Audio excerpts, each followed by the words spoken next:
Oh, Oh, hello. hello, hello, All right. hello. This is my D&D book. Very nice. My parent. The world's trying to freeze us out over here, so I've taken to crocheting my own clothes again. So Oh, I know. It's 60 degrees down here. I had to like put socks on in my house. it was a whole 59 degrees colder here today. We got up to a whopping high of 1 at like 4 p.m. That's none of the buenos. Zero No. buenos for me. Thank you very much. A rosa. Rosa, yay! It's a gnome. Yeah, and a roof mistress. And who's this person? This is a weird, a name to be here. I wonder. Look, here comes an awesome guest. Yay! Who is it? I'm waiting for the awesome guest to show up. Yeah, it's you. Hi. Hey, guys. And your lovely red beard. I'm very jealous. I only have a little bit. I only have a little bit. You can see it like right here. It's like tiny little spot. I'm jealous of your beard length. This is about as good as it gets for me. Just kind of stops at this point. Oh man, I wish. So I had to have a fusion in my neck. I don't even know how many years ago now. Like 7 years ago. And I had to shave my face. It was so bad. It was terrible. It was the worst. My youngest just turned. Well, she's turning 12 in like 3 days. Yeah, and that's your youngest. That's my youngest. Yeah. Jesus, my are you oldest like just turned 17? I know. You're like you're a channeler, right? That's why, because you have slowed aging. Well, I'm lucky that I've kept my hair and I haven't gone gray too much. I do have a few gray hairs showing up, but yeah, so I have 3 kids: 17, 15, and about to turn 12. And bless you. Wow. Oh, she's never seen my face under this beard. Like I think maybe I had a goatee when she was born or something. But she's never seen my like clean shaven face in 12 years. Oh, speaking of clean shaven, I today, well, I haven't booked it yet, but I messaged my friend, hooked me up with somebody. I'm going to be waxing my head sometime in the next couple of weeks. Whoa, what is that?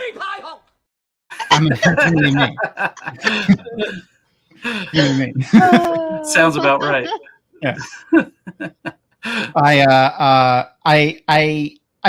usually bick my head. Like this is like as long as I usually let it get. And I waxed it once myself before and it was a miserable oh yeah, here you go. So Sparkle's fun. Yeah, I did it once before and it was a miserable experience because first of all, I was using like wax that I bought on Amazon. It was body wax, but it wasn't like the ones. It didn't come like on like the pre-made little pads. It was just like you had to like spread it on. Yeah. And then I was just trying to peel the wax off, and I couldn't get an angle to get it like this way. And then Erin, my wife, wasn't strong enough to do it herself, so her dad and her had to together peel it off my head. It was not fun. There was a lot of blood. Ouch. I'm sure that having a professional do it will go much better. I'll take pictures. Advantage? I was gonna say, are you gonna video it for us? I should. That would be glorious. Does it take a lot longer to grow back or something when you do that? It does. It takes way longer to grow back, and then I don't like have to like procrastinate shaving my head. Yeah, shaving's the worst. I hate it. Yeah. It is not fun. Obviously, that's why I have this. But anyway, we've barely introduced you. We've just been like, Lauren, you're here. So what is it? What do you do? Why are you here? Why did we bring you here today? Is it because you're like a content creator or something? I don't know, but I'm appreciative that you invited me. No, we love you, but I am first and foremost a huge Wheel of Time fan, as everyone is here. I was on Dragonmount back when it was young, and just in the forums, mostly snooping around, lurking, as they used to say. Right? Did you do any role play? I didn't. No, I was just in the like Wheel of Time theory forums and on the FAQ back in the day online and stuff. I was really into all that. Yeah. But when the show was announced, like many other people, I was like, oh, well, I got to make content about that. I love the Wheel of Time. I also happen to make videos for a living, so I was like, I got to make YouTube videos, and so I started by making my first video, which was called "What is the Wheel of Time?" And Jason Denzel actually reached out to me and he's like, this is a really good video. Can I put this on our What is the Wheel of Time front page on Dragonmount? I was like, he was a celebrity to me. You know, I was like, what? Are you kidding?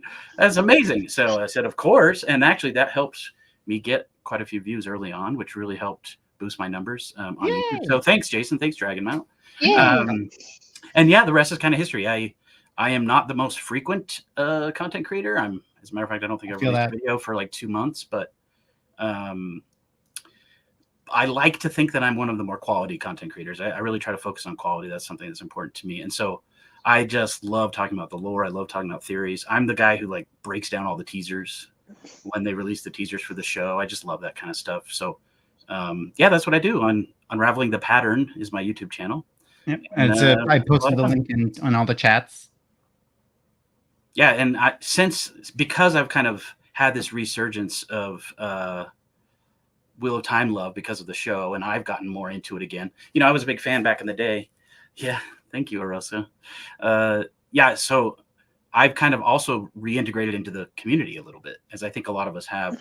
So I went to JordanCon for my first time a couple years ago, and I've been going to WoTCon, and then I had this amazing privilege to go to Prague with Kathy and a few other people to see all the sets, and that was insane. And I saw your post too late. I'm sorry, I don't have any photos to share of that.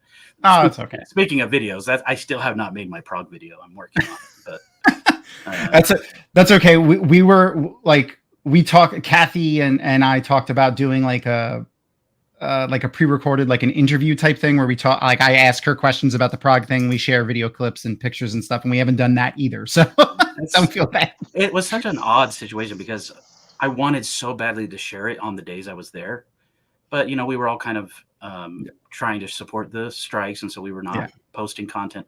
And then the show came out, and then it became a whirlwind. And now it's still fresh on my mind, like what happened, but I just haven't had a chance to like really tell the story I want to tell. So I have almost 3 hours of footage from that trip. Like, wow, and awesome! I'm so jealous. Yeah. So I mean, I can't wait to share it. And I have a small podcast that I do with some other friends in the community called They Might Be Dark Friends.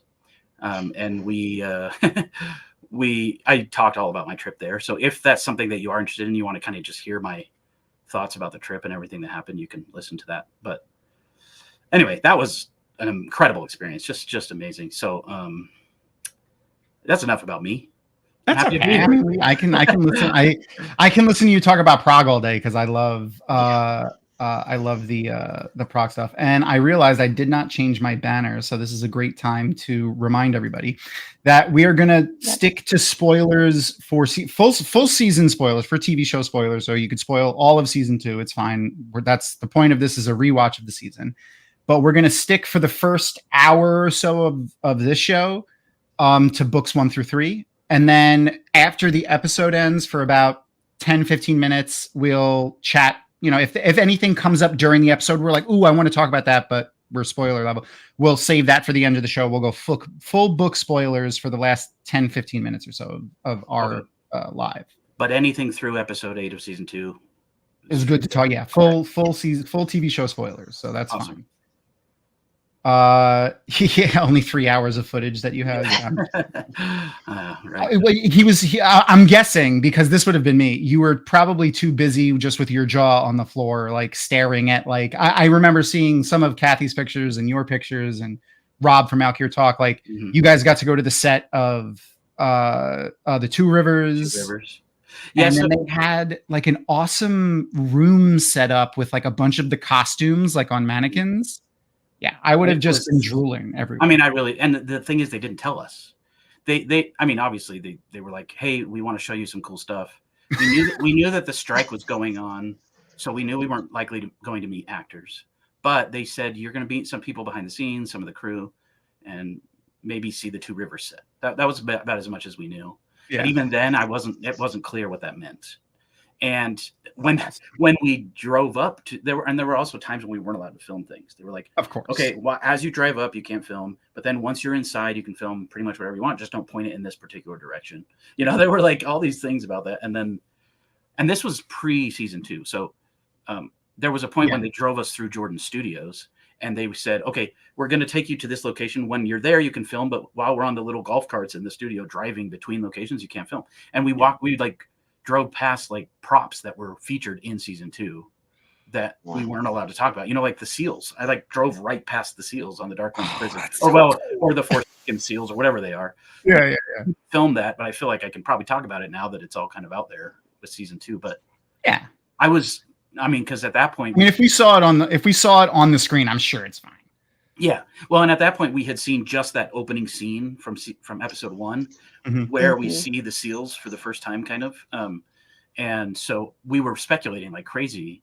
What do the seals mean? What are these weird symbols on the seals? And I got to see them as I went by, and I was like trying to count them, you know, and I was all excited.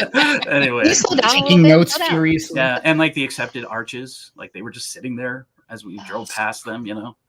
Anyway, I don't mean to like brag or anything. I would be bragging all the time, so it's fine. Yeah. Please brag, and I'll just. I took a ton of footage though because I wanted to share it with everyone. Because I was like, I'm not here for me. I'm here for everybody who watches my channel and who is excited about the Wheel of Time like I am. So I intentionally recorded as much as I felt I could, you know, just because I wanted to share as much as I could. So yeah. Anyway, then you know how life is. Life gets busy. I haven't even finished my season 2 videos because life has just gotten too busy. So. Lots of time. That's fair. Yeah. Nomen Garden, I'm sure they just drove by them silently and then just listened to like if I worked on the show, right? And I was in the golf cart with a bunch of content creators for the show, and we were driving to Jordan Studios and we're passing all these things that are definitely like crazy to see. I would just silently sit there, especially things that, you know, like something like the seals that you have a lot of questions about, just listen and just giggle. Right. And just feel the you know, I guess it's a little bit of a power thing because it's like, I know this thing and you don't, but it's also just funny because, you know that they're not going to say anything because they don't want to spoil anything. Yeah. And they know that you know that, but you know, they know stuff. So it's kind of fun to like. Well, and in a weird way, it was funny because, you know, Amazon also flew out a bunch of random like influencers and people that were not Wheel of Time fans. There were just people from all over the world who had big followings online. And then there was me and a few others, you know, who were like hardcore fans. Yeah. And for a very short time there, we were like the cool kids. It was actually pretty funny. even the Amazon people were like really excited to see us and our reactions specifically. So they would like hang back and wait for our van to show up because they wanted to see our eyes light up because they knew we were excited about it, and all of their hard work was going to pay off. You know? Oh, actually, so the day that you guys went to the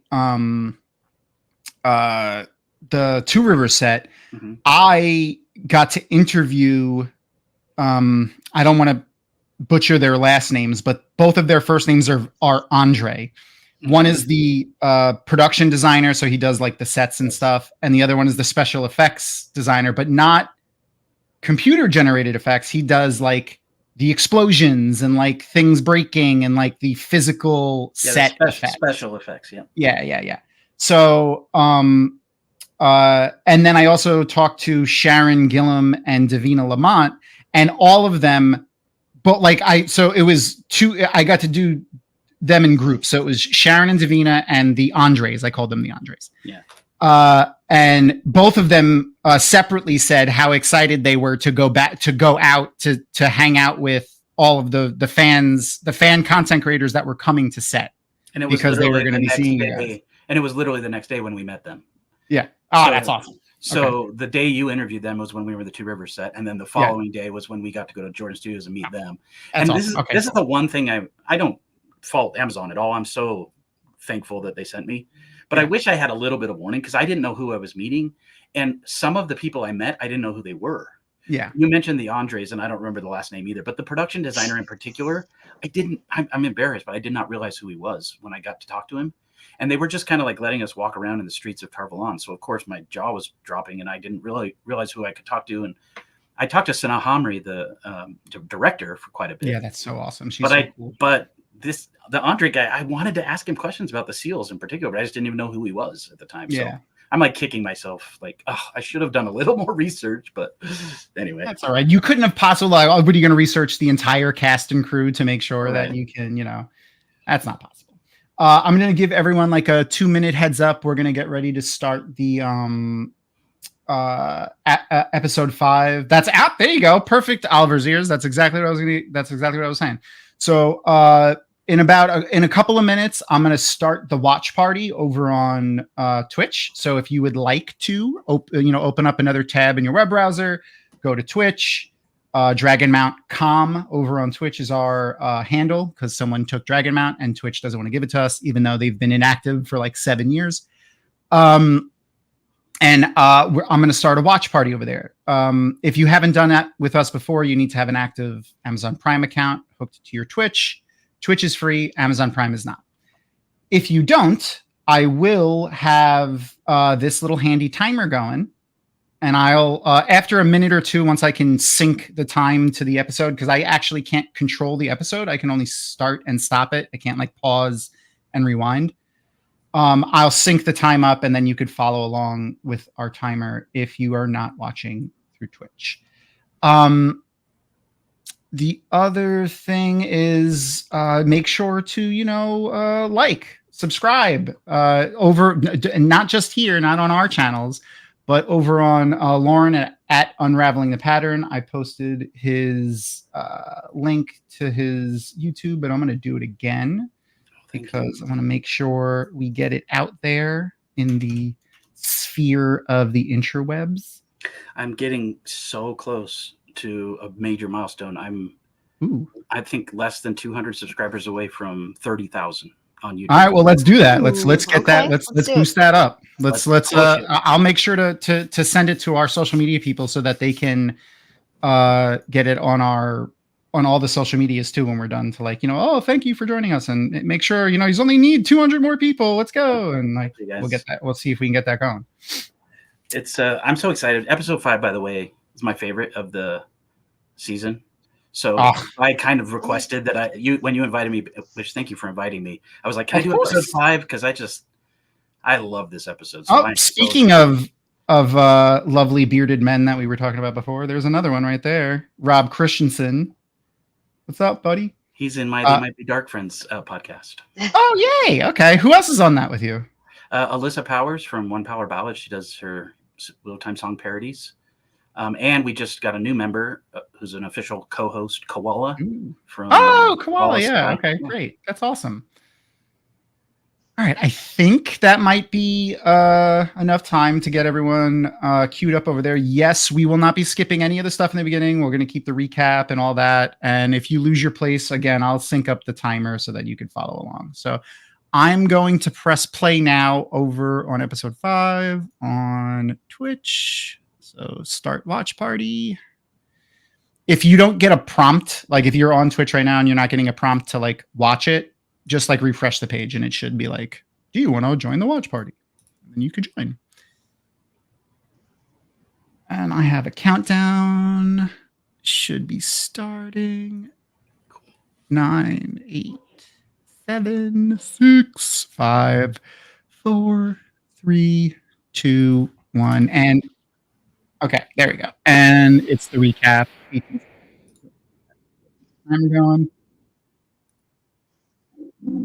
Sync the time. 27.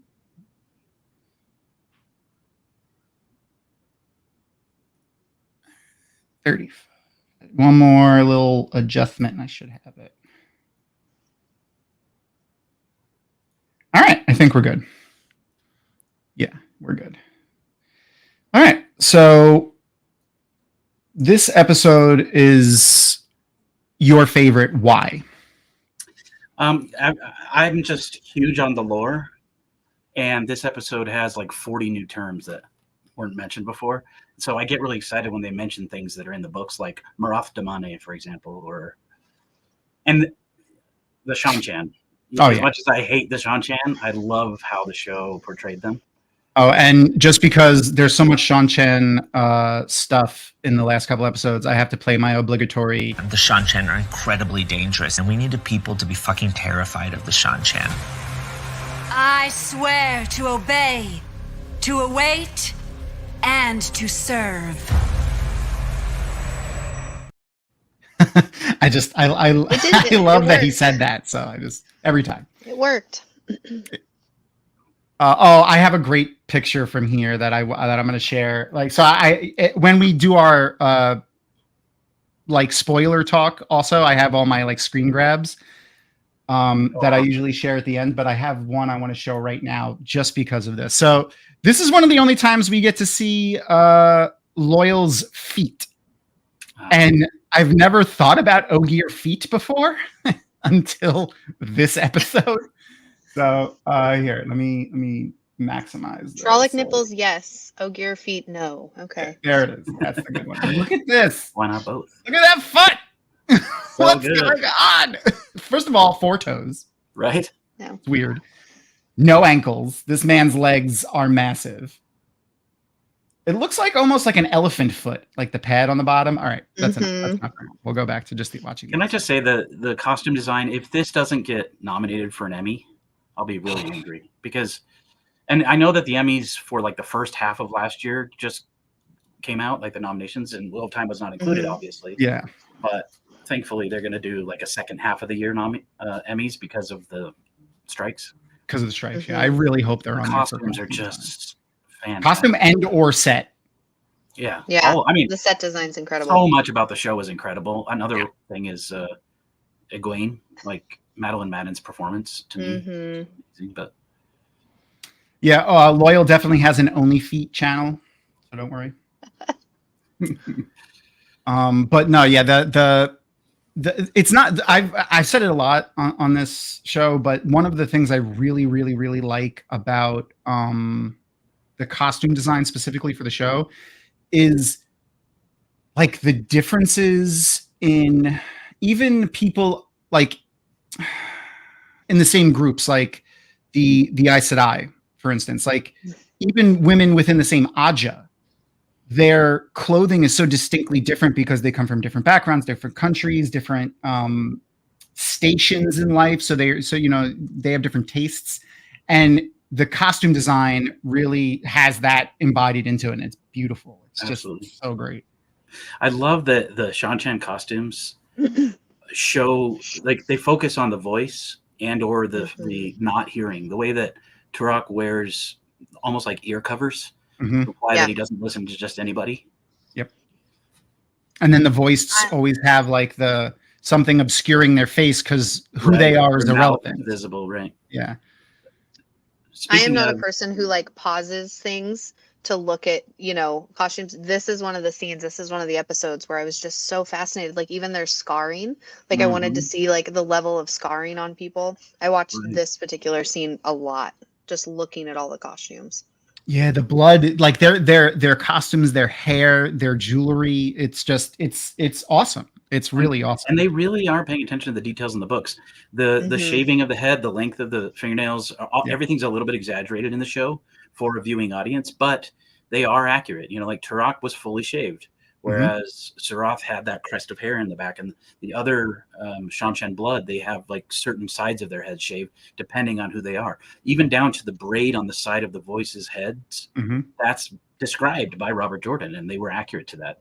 The scarification I always thought was interesting. Yeah, that How I did think you feel about the armor? What are your thoughts on like the armor? The Shan-Chan in terms of particular? from the books. Yeah, is it bug-like? No, not to me, but it's definitely alien.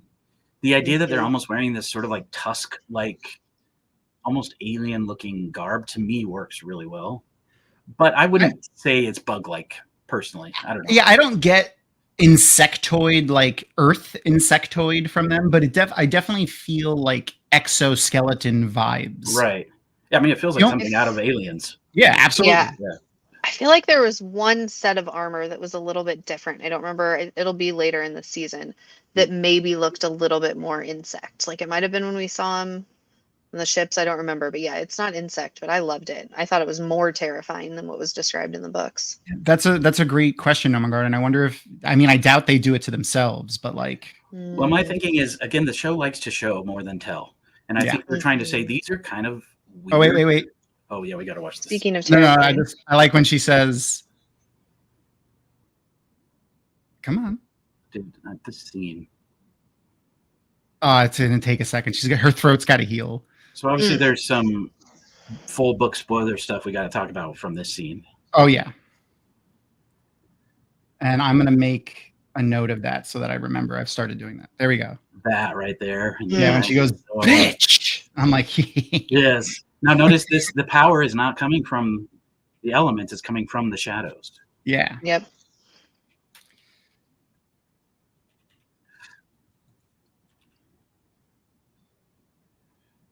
Okay, there we go.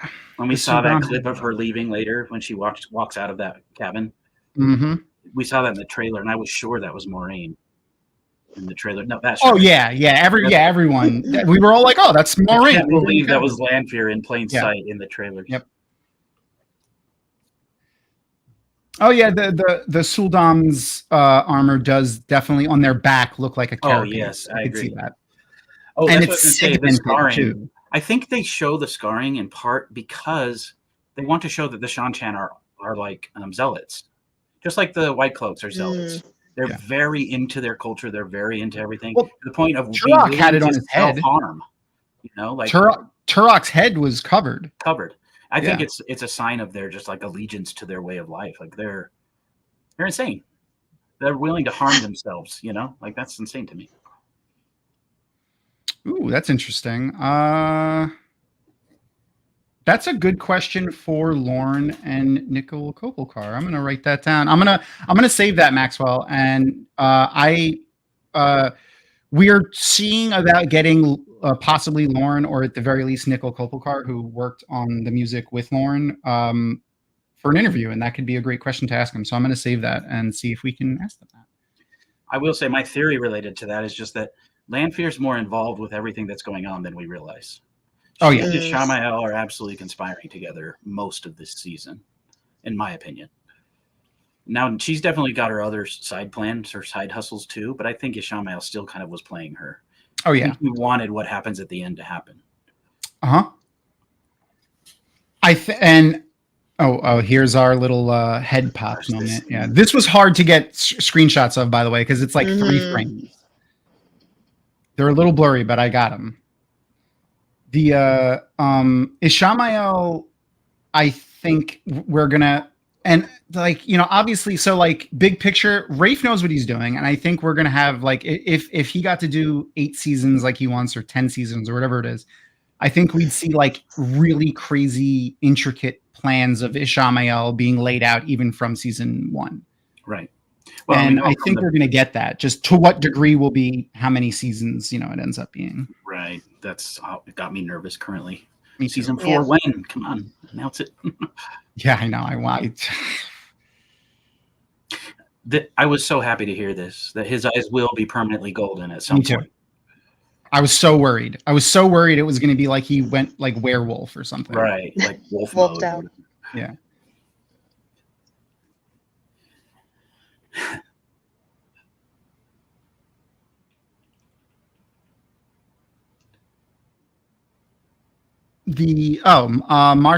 Mashiara is Old Tongue. It's the Nynaeve theme, I think. Yeah, it means love, I think. It means something love. I think it means something love. Lost love. There we go. Gnome Garcia. Thanks, Gnome. That's our resident brain, encyclopedic like brain of Gnomon Garden. I was on the right track though. I'm proud of myself. I'm giving myself a little pat on the back. How do you like I love them. I'll start that off, but don't be afraid to go against my love for it. How do you feel about the depiction of the wolf visions? Oh, I'm so glad you asked, because I was going to point out in a second here, we're going to see this moment. I can't remember if it's this scene or in a bit, but we're going to see that moment when Perrin basically sees a vision of Uno in the cage. Yeah. But he sniffs the air before he sees it. He goes, and I, one of the big things I was worried about before the show came out is how are they going to do the Perrin communicating with wolves? Because that could be real tacky if they're going like Twilight, where they have like talking wolves in your head or something. Like, I was worried about that, and I feel like they've found just the right balance. He's using his senses to see things, and we are also able to see them as a visual audience, and I think that's the way to do it. 1000%. I think they nailed it on the head. As a matter of fact, it's better than I imagined. Me too. I would kept wondering, how are they going to do this? They did better. And I'm actually, this is not a spoiler for A Memory of Light, but I am listening to A Memory of Light right now, and there's a scene where the wolf vision is described, and I won't say any more detail other than that, Perrin like imagines it in his head, and then like the text reads something like, of course it wasn't images exactly, it was a grouping of smells and senses and sounds that his brain put into an image. And I feel like that's they did it. Like they did it. Like they did it not only exactly as it is in the book, but also beautifully. Like it looks great. Right. And so much of Perrin is internal in the books anyway. Yeah. So you have to figure out a way to bring that out. And you do that with other characters like Elias or like the wolves. He's such an internal character. Definitely hard to do. So actually, Kathy, and I'm seeing if I could pull up the document right now, got to interview Marcus, and she asked him that question specifically. So I'm just gonna grab that document so I can read his answer. Poor Rand. He just has no clue what's going on. Just like in the book, someone was like, man, people are always complaining about how the show is woke and this and that and stupid things like that. But one of the things people say is, man, they make Rand so stupid and clueless and weak. And I'm like, did you read the books? That's exactly how he is in the first books. Like that's basically books 1 and 2, and even part of book 3. Right. I mean, and even in book 4, he still doesn't really know what he's doing. He just acts like he does. Yeah. He just gets better at faking it. Yeah. And then eventually he makes it, but he's faking it really hard for a while. So I love the sort of clueless Moiraine's kind of dangling the carrot kind of a thing. Like there's a reason he wants to be independent, and women like Lanfear and Moiraine, they're all the same in a way to him, you know? Mm-hmm. So he says, this is so... There, see, he sniffs, and then he sees the vision. Oh yeah. And the vision looks great. I like how it's like a little ethereal. It kind of floats around and it appears and disappears. I think it's great. I think they imply earlier in the season that it's ascending from the wolf. It's not just a vision he's seeing in front of himself necessarily. Yeah, it's a communication of some sort. So Kathy asked Marcus, Perrin is ultimately been in battle between the Way of the Leaf and his desire to protect others with violence. How do you prepare for the role, since so much of Perrin's struggle is internal and now you're in a visual medium? So I'm not going to read his entire answer because it's like 5 paragraphs long. And you can go check it out on dragonmount.com. But he, in part, he says, yeah, it's tricky because in the books you have all these POVs that you can get for a character, especially like Perrin. You get all these in-depth looks into what he's thinking and everything. And then to translate all of that into just 8 episodes on screen, it's hard. Yeah. It's really, really hard. And I think what's really good about season 2 is he gets thrown into a lot of positions that he's not quite ready for and are quite challenging to him. So his instinctual reaction is his internal like instinct. So I think that's a good answer for that. And again, that's just part of his answer. I paraphrased it a little bit at the end, but he's got like 4 other paragraphs to that. And just another example of people who are making this show, who are involved in the show, they're taking it very seriously. They're putting a lot of thought and effort into it. I love it. Yeah. I mean, Rafe has been reading it since he was a kid. Yeah. So I get frustrated with the comments that he doesn't care about the show. Like that, that's ridiculous. I already am like, I don't want to talk to you. Yeah. Or that he hasn't read the books. There's so many things about the books and everything. Yeah. There's a lot. It's just not the first 3 books. There's so much. Like you said, that scene from A Memory of Light, they're taking even that into account, you know? Oh yeah. And that's something that we talk about a lot, is that something that the showrunners have, and the writers and the actors and everyone, is the entire story set out in front of them before they even start. So like Robert Jordan didn't even have that when he started. Right. And I could bet you $1 million if he had the chance to go and be like, to see what he would have had at the end, at the beginning, so that he can, plan differently and better, he would have done it. Man, this is just another example of the show doing a better job of making us on the fence about certain characters than the books. Yeah. Like Dane. Speaking of, hold on, I got the best. Hold on. Dane is coming.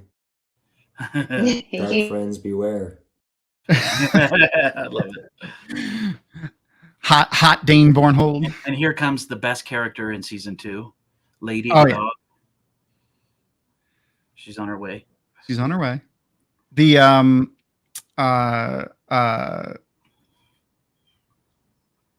in a second too, I have a good still image of it too. Anyway, Perrin's face. Watch for, so Perrin goes inside. He asks about the last innkeeper or something like that, and then right after the innkeeper that's there now answers him, Perrin's face when he hears a voice that he hasn't heard in a while and thinks may not be alive anymore. I mean, obviously we're spoiling, but like you're gonna hear it in a second. He realizes, oh yeah. I think Dane senses a little something, like, but he seems okay. Like he gets a good vibe from Perrin, and I think that is a positive in Dane's. And like, it also helps Perrin see that there are even subtleties to the White Cloaks. Not all of them are insane to him, you know? Yeah. I think we're going to see in another life, he and Dane could be friends. Yeah, absolutely. Yeah. I think we may even see that. I maybe, you know, toward the end, if depending on, but you know, that's spoiler, so we'll wait. But there's Lady again. She immediately sees that he's coming, and she's like, Perrin. Yeah, I love that so much. So good. They did such. I wonder if they had the same trainer for that dog. I'm so angry that I didn't catch this on when I did my breakdown, that Eamon Valda has the hurt arm because Avienda.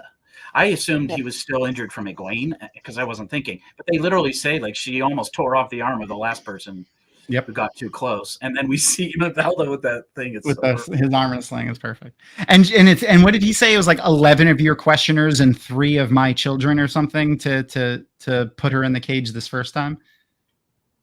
Fantastic. So good.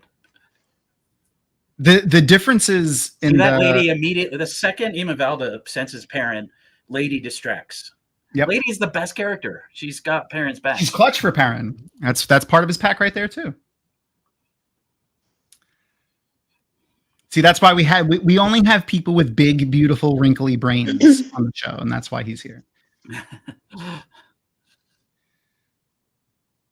Oh man. Oh god. This is such a good example of the Forsaken's cruelty just for funsies like that they have.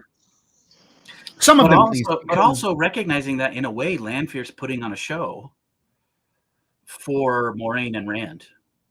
Yeah. Right? Because she's got plans within plans, and her ultimate goal here is to gain Rand's trust. Mm-hmm. But to also put fear into them, I think. Mm-hmm. She loves to manipulate. She doesn't. I don't think she really cares which emotion she's manipulating, as long as it's an emotion. Yeah. Before the Forsaken were introduced in the show, I really worried about how they were going to be portrayed, and again, they exceeded my expectation. Just like the White Cloaks, just like the Shan-Chan, like they're scarier than the book versions of them. Yeah. Oh yeah. By far. The exploding heads, this kind of scene, it's like it feels like the I've said this many times, but the characters in The Boys, if you've ever watched The Boys, you're like nervous when they're on screen. That's how I felt whenever Lanfear was on screen after this 100%. Episode. The White Cloaks in particular, I think they do a better job at framing them as like the issue that they really should be to the characters, because in the books, when you're first introduced to them, is just like the characters within the Two Rivers talking about them and how much of a joke they are. Like basically, right. They laugh about them, they make jokes about them, they make snide comments, and then the first time we see them on screen is them walking through the streets of Barillon and Matt and Rand playing like an Abbott and Costello prank of rolling the barrel down the street on them and throwing them in the mud. So it's like they're a joke. They're introduced as a joke. And I feel like that sets a tone of not really being quite as afraid of them as we should have been. And I think they did a much better job at their introduction in the show. Okay, I was squeaking when I saw this scene because I stood right where Varen was just standing. Oh my god! It's so cool. It's so cool. That is so freaking awesome. So wait, outside the building or in that library? No, outside in the street, of Tarvalon. They reshoot a lot of the streets of Tarvalon on like the same set, but they kind of redress it. Yeah, and I walked all through there. It was really awesome. That's so cool. So I was on the fence about Varen on my first watch of season 2. I wanted to see more of that kind of clueless seeming Varen, and I wasn't seeing that. But I've really fallen in love with her version of the character, especially the way she interacts with these other Browns and other Aes Sedai. She absolutely is Varen. I do hope that sometimes when she's around the boys, she acts a little bit more like she doesn't know what's going on or airheaded, you know?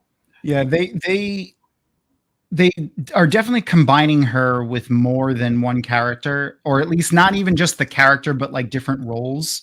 So I'm hoping like you see a little bit of it, but only when she interacts with people that like she doesn't trust or like are out of her circle. You know, when she's interacting with like those Browns and Moiraine and Rand, that guise goes away. Right. And just one other thing about those Browns, the inclusion of all types of people in the Wheel of Time show is such a beautiful thing. Fantastic. And you know, there's what appears to be a little person in the Dark Friends social. Yep. Mm-hmm. And there's 2 different people in in season 2, one in Kyrian and that Brown Aes Sedai. Mm-hmm. I wonder if one of them is a Black Aja member. That would be interesting. Ooh. That would be interesting. The a Dark Friend, I should say, maybe not a Black Aja. Could be a Dark Friend.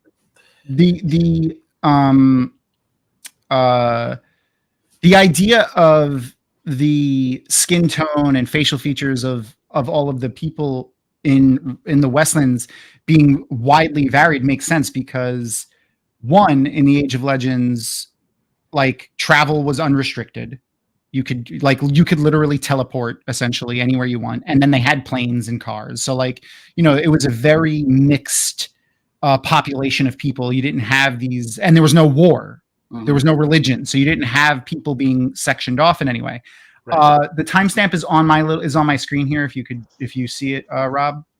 24 minutes. We're at 24 minutes and 7 seconds. Right. Can I say one other thing about this scene real quick? Yeah, sure. I love that you can't tell if Leandrin's wearing black or not over her red right now. Mm-hmm. That's another beautiful thing they do with costumes, where they're always kind of wearing certain colors over other colors to imply kind of where they are. Now, I think it is actually dark blue that she's wearing, as we'll see later. But another great thing where she's starting to come out as black. We're starting to recognize who she is, and her costume reflects that. Yeah, and she's wearing the darker color over the red. Mm-hmm. Right. Sharon Gillam, the costume designer, spoke on that specifically. Like they do that, like 100%. The characters' costumes 100% depict the journey that they're on in the scenes that they're in. How dirty they are, what they're wearing, where they're wearing it, everything. So it's something to 100% pay attention to, and very astute of you to pick up on. So awesome. Kate Fleetwood I'd be okay if she replaces Alviarin. I know that maybe that might be slightly book spoilery, but there's a character later in the books that I hope she replaces because I just want her in the show more. She's so good. So the Dark Friend social, the little person that you were thinking, was that the one where you see Ishamael like holding their hand and walking? No, it was actually a short person sitting in one of the seats. Sitting in one of the seats. All right, well, a very small person. It might not, and I hope that's the correct term. Little person is the correct term. Okay, I know that there is a little person in Kyrian, and then of course the Naomi Sedai in the Brown Aja. But I think one of the people around the table in the Dark Friend social is also a little person. We joked about it that it might be Samael the Forsaken. He wasn't broken out yet, but that would be funny. He wasn't broken out. I mean, before we saw the season. That's true. Yeah, we didn't know. That maybe it's the Forsaken, but yeah. I like that they made his statue smaller than everyone else's. I do have a picture of that ready to go. Yes, so I love that. Let me grab that. But I have the whole Dark Friend social broken up, so we can check that out when we're done too. I made another note of that. Yeah, they made his statue the shortest, and I didn't do that when I cut the image. That's how big they were all next to each other. This is another. Sorry, I know I keep butting in, but this scene with Ishamael, I love his approach. His approach is not like Lanfear's, where he's trying to use fear, and she's like speaking down to him, and he allows it for the most part. Then, of course, he reminds her, I know why you're a dark friend. And she's like, oh, yeah, whoops. Oh, shit. You know? Yeah, immediately but he's almost gentle. There's many examples in the season where he caresses people's cheeks, or he holds their hand gently like he's doing here. Like, it's creepier in a way that he kind of doesn't care about people's boundaries. And he'll just, like, touch their faces. But it's also kind of interesting how they're pushing Ishii as someone who loves deeply, and for some reason wants to no longer exist. Yeah. There must be some major loss in his life that isn't explored in the books. I wonder if they'll explore any of that in the show. So without spoilers, but the Dana story where she talked about ending suffering was a big and how she follows Ishamael. I think that's going to be something that leans heavily on his motivations. And I made another note for that too, to talk about that at the end, because that ties directly into some stuff that is talked about later on in the series. Awesome. Now, this is really quick. It's easy to miss, but when Perrin fights in this scene, he uses the blunt side of the axe. Oh, avoiding killing. Hammer. I haven't noticed that. As if it's a hammer. Yeah, avoiding killing. Which is a great little detail. He uses the axe here to free her, and then he uses it with the blunt side. Yeah. I was really thinking when we saw this, like the still images of this fight scene, there was one of the teaser images that they released for it when they showed like the behind the scenes for season 2 at Comic-Con. You could see the White Cloak with the axe. And I'm like, Perrin's going to get his axe. Like, I was so convinced. I totally thought that too. And the axe that Dane Bornhold has here is pretty epic looking. I mean, it's not the axe, like, with the spike on the back that, like, Perrin has as depicted in the book, but the double-bladed, double half-moon bladed axe is pretty sick looking. Yeah, lots of broken bones, but they'll all live. They'll all live. So here, they're just throwing out so many terms, but they're not worrying about exposition. This is one of the things that I both love and hate about the show. I love that they're just throwing a lot of stuff out there, but they're not taking a lot of time to explain it. But also, I love exposition in the books. That's one of my favorite things. That's why my channel exists. I like over-explaining things to people. But it gives me an opportunity. When I did my episode breakdown for this in particular, I talk all about these different terms so that non-book readers can have any clue of what the heck they're talking about. That's fantastic. And I mean, you're in good company with over talking about things and like and diving deep into like minute details. So don't worry about it. No, I love it. What's your favorite book in the series? Which one do you like? Book 4. What's your favorite book? Okay. I just love the glass column sequence and the battle. Something that happens with Perrin's storyline. I won't say more. So one of the things that I didn't like that they did in season 2 that was a departure from something they did in season 1 was the extras, like the trivia that they would include with the episodes. Like if you clicked on trivia on the top, it would say like, the stuff. That's all of that. None of that is included. And Lauren, like you said when we were talking prior, it's probably to do with the writer's strike. But I'm hoping that they go back to that for season 3, because they said they included if you look, it's like, oh, for the extras, go and check out like these little breakdowns of clips with like producers talking about it, since like they weren't on strike. So I'm gonna turn this down. I can't hear myself. In the when I was the first night in Prague, we got to go to dinner with Sarah Nakamura, and she basically said she wrote the extras for season 1. Oh, and that's why they weren't in season 2. It's because she did it. Yeah. Okay. And she's not technically a writer. Strike as well. She actually talked about some things that I probably can't share, but some of the things she did talk about was how she was kind of the liaison between the writers and production, because there were so many strike rules about when the writers could be on set and all these different things. And so she was kind of the one dealing with like any rewrites and stuff when they were happening on set, because the writers literally had to leave the studio if any on-set writing was going on, which sometimes happens during production. It's rare, but it happens. I mean, if that happened with like the Deadpool stuff, like they said, oh, Ryan Reynolds can't ad-lib anything because then they would have to do rewrites for his ad-libs, and since the writers were on strike, he can't. So like and so in a weird situation, when that would happen, if it happened, the writers literally had to leave the room. Yeah, they couldn't be there. I mean, that's good though. I mean, strikes are important. So Sarah was kind of the one managing all that, which is really fun. That's fantastic. That's so cool. It's so cool that I mean, seeing all of the people that are involved, like deeply involved with the Wheel of Time content creation and the Amazon television show, like that were connected just through the regular fan community and really got their start just going through the fan community. Like when I went to JordanCon 1, the very first person that I saw was Sarah and her best friend Christy, because they worked the registration table. Like they were the people that sat at the registration table and gave you your badge when you walked in. And you know, now she's the fan advisor liaison person on the show / you know, all of the other stuff that she does. And that's so fantastic. And Christy's super involved still, and not with the show in particular, but she's like she's an actor. Yeah, she's doing a ton of movies. That haircut. I like that they know he's a dark friend. Yeah. Oh yeah. I was convinced that it was her sister. I was 100% convinced. I was too, until right up until the reveal. I really didn't know.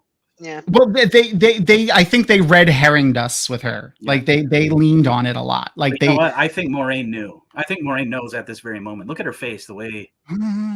Okay. I mean, she doesn't like to share anything with anybody about anything, but I do think she suspected Barthanes. Do you think that's why she doesn't eat the sandwich that he brings her? Maybe. Interesting. Because I'm 90% sure she does not eat the sandwich. Yeah, I got to listen to the words she said, because she did end up saying something about the sandwich was good. Or maybe she's implied, like, you make good sandwiches. Maybe she didn't actually eat it. Yeah. Like, I don't think we see her eat it. Oh, definitely not, yeah. But she does tell him when she sort of apologizes to him, she says, you do make good sandwiches or something. Yeah, something like that, yeah. Oh, that's so creepy. Yeah.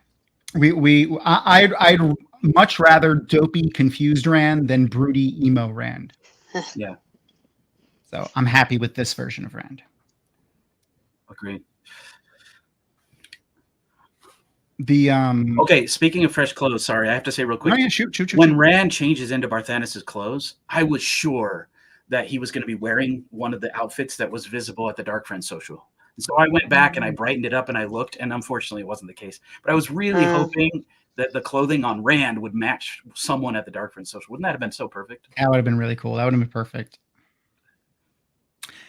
So I think Varen was probably waiting like all day for there to be somebody else in Sheriam's study, so that when she came in, like news of her meeting with Sheriam would spread all over the tower. I love it. Like, I definitely think she planned to make sure that there was someone else saw her in that office. I love that. She seems to be a pretty big deal. Like, Sheriam got up and stood up when she entered the room. You know what I mean? Like, oh man, this scene really threw me for a loop at first. I was like, are they outing Sheriam as a Dark Friend? I was so surprised by this scene. Mm-hmm. So they totally got me. I love the way they explained that even Sheriam was confused. Because with the compulsion, it was brilliant. Dropping compulsion this early on too was interesting. I really think Lanfear was using some form of compulsion on Rand throughout, but I agree. There's no confirmation, obviously, for that. I mean, in the books as well. I feel like even Loial was into her. Yeah. I mean, someone who's that vain and that interested in people adoring them that's like, you know, that would be the thing that they did. So yeah.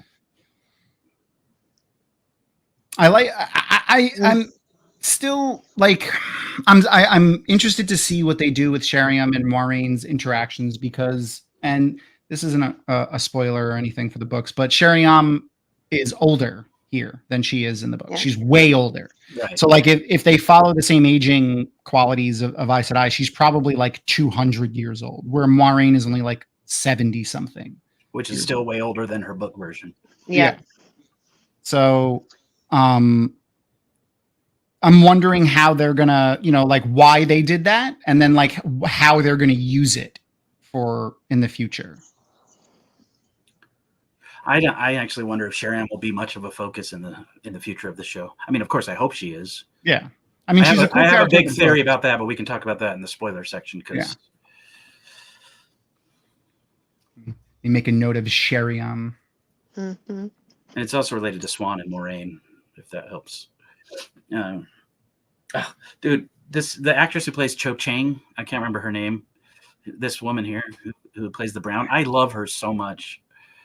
I want her to be in the show more because she's so great. Yeah, she's a little detective. I can't remember her name.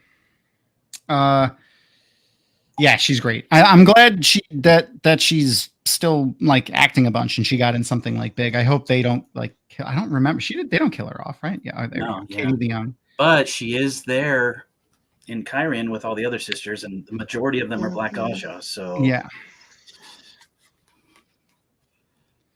I love that Varen's got them spying though. Yes, and I love that they name drop Gowan.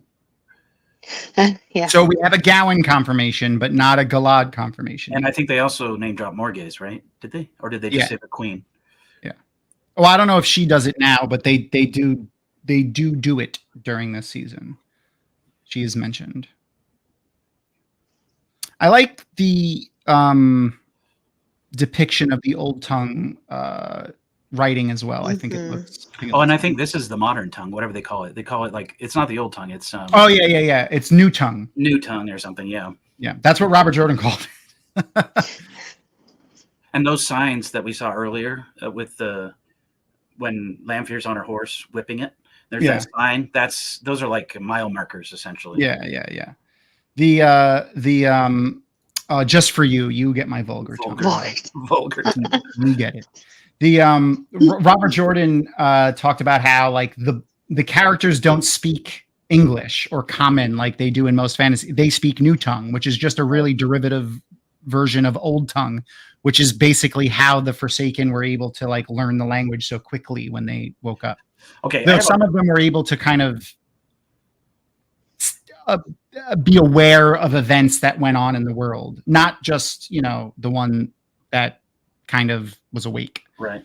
I have a big question about how did Liandrin channel in the ways without attracting the Black Wind? Right. Because it's established very strongly in season 1 that it happens. And then even at the end of this season, when Lanfear and the rest of them are in the ways, the second she channels to open the ways, Mashin Shin starts to come. Mm-hmm. So how did Liandrin do this? To me, this is kind of a plot hole. Yeah. Because we also have established in this season that the Aes Sedai did not know about tying shields yet. So she couldn't have tied the shields on the girls. She had to be maintaining them. Yeah, they unless they don't. Tying off weaves was one of those like lost abilities that they discovered in the books. But that could be something, too, right? In the show, Moraine was sure she was stilled. Oh yeah, because she didn't know that shields could be tied off. Yeah. I suppose Liandrin does know that skill, that she was taught that. Maybe Ishamael taught her, or told her that it's possible. Yeah. Is this before or after Lanfear shows up to manipulate Liandrin and her son? This is before, right? No, I think it's after. That happened. That happens already? Yeah, that happened already. Because we watched the scene, didn't we? Yeah. No, we can't. No, not today. Lanfear was just outed. Crystal. Lanfear was just outed as Lanfear, so we haven't seen her manipulate. Seen what she does to Liandrin yet. Okay, it might have just been because I watched it. Like I've been rewatching the episodes, just like as I'm doing other stuff. Yeah, no, there you go, Maxwell. Thank you. It's episode 6, so next episode. Yeah, that's sweet. But this is the armor I was talking about too. These guys look a little more insect-like if they pull back again. And these we know are the Death Watch Guard. They're named a couple of times. So maybe she was using fork root tea. Is that a spoiler? Maybe she was using some form of tea to keep them docile. But she does channel here to wake them up right here at the end. Yep. And she lets Nynaeve out as like a little. Meh. See, what did she just do? Did she release some sort of shield, or did she just wake them up? She cut her ropes. ropes. Oh yeah. So, and just Nynaeve's, like no one else's. So like, is this Leandrin still being like not completely like a dark friend? Like, you know what? I want to give her a fighting chance. Or is this one dark friend trying to like foil the plans of another dark friend? Yeah, that's what it is to me. Like she followed her orders. She got the girls where she needed to. That's the end of her orders. You know, everything after that, she's like, I like Nynaeve in my own way. You know, she's gonna let her. And sorry if I'm shouting. The sound gets really loud sometimes, and I'm like yelling. Oh yeah, I usually watch it on with subtitles, so it makes. We usually talk about how the subtitles are great to have on. Oh, okay. This is one of my favorite still images in the entire season is going to happen in a second, and it's Ayula's face when she smiles at Perrin, when she makes fun of Perrin. It's fantastic. So oh, Hopper. See, does she care about Nynaeve, or is she just trying to manipulate her again? Like, is she just trying to get her to trust her? See, I think she cares. They definitely established some form of relationship, don't you think? I think she almost wants a friend. Like, she wants a person that she can actually have a real bond and connection with. And I think she sees that maybe she can have that with Nynaeve. I mean, she also wakes her up in the ways and has a conversation too. There we go. First mention of Ka Karn. Mm-hmm. And saying Wetlander. A lot of interesting stuff from we get a lot of cool stuff from the Forsaken, a lot of interesting stuff from like the Aiel because they're fresh and new. Mm-hmm. And this stuff on rewatch, if we continue through the show, with that. All this stuff on rewatch will just make more sense to new viewers, you know. Mm-hmm. That's why I like going back and rewatching it. There's so much going back and rewatching season 1 after season 2 was huge. There was so much stuff that you could see. Exactly. And I've said the same. There were choices in season 1 I had a problem with, but then season 2 came out. That's so good. Then season 2 came out and I was like, oh, that's why they did that. You know? Yep. It made more sense. The same will happen in the future. There are some choices in the finale of season 2 that I'm like, I don't know what they're doing here. Yep. But I trust that it'll pay off. I like that though. You know what I mean? Like I like being able to be surprised by the Wheel of Time again. It's like I don't know what's gonna happen. I have to we have to go and take in this medium to see it. And people who say, oh, they ruined the books. It's like, no, they didn't. The books still exist. You can read them. Yeah, they're right there. Go read them. It's just I don't get that. It's argument. like the Matt Min connection is something I'm so interested in. Yes. So I don't remember if it's in this scene or later, but you'll see Nynaeve's accepted cuffs torn off of her dress. Okay. I think it might happen after they get taken by the Aes Sedai in her order. Yeah, that's at the end of this scene. I think Basan takes her. I think. Yeah, you can't tell because she's wearing a shawl, but which is another nice nod to the Aes Sedai a little bit. Yeah. And anyone who's ever seen someone cosplay as a book Aes Sedai with a shawl on will know that, and anyone who's done it themselves will know that why they are not using shawls, and it's because they are incredibly impractical. Yep. I think she's already torn them off because you can't see her sleeves. No, and they were down like just over the back of her hand, like just past her wrist. This is another beautiful thing. You get Elaine, who's clearly paying attention to what's going on. She's noticing the people come from different places. There's the song. She's noticing all these little things that Nynaeve is not picking up on at all. Nynaeve just wants to run in, guns blazing, you know? Yeah. And Elaine's like, hold on, let's step back and look at the situation and what's actually going on. I just love that Elaine has that sort of, queenly knowledge that she's using. Yeah, the Forsaken are, the Shanshan are very, it's a good thing to point out there, Maxwell, that they just leave the gates open. They are very secure in when they take something. They have a very strong feeling on how on how secure they are in their things. It may be ill placed, like they may not be accurate with a lot of it, but for the most part, they are they swore that they're gonna. They're the ever victorious army for a reason. They've never lost. They have no reason to think that they can lose. Yeah, especially coming over here. I mean, we don't know if they're going to have Raken and Raken yet, but like they have Damane. So they have a huge advantage over most military forces that they really don't need to worry about anything. And thus far, they've steamrolled everybody, so they don't they don't have much to worry about. Unfortunately, they didn't anticipate the dragon freaking reborn. Yeah.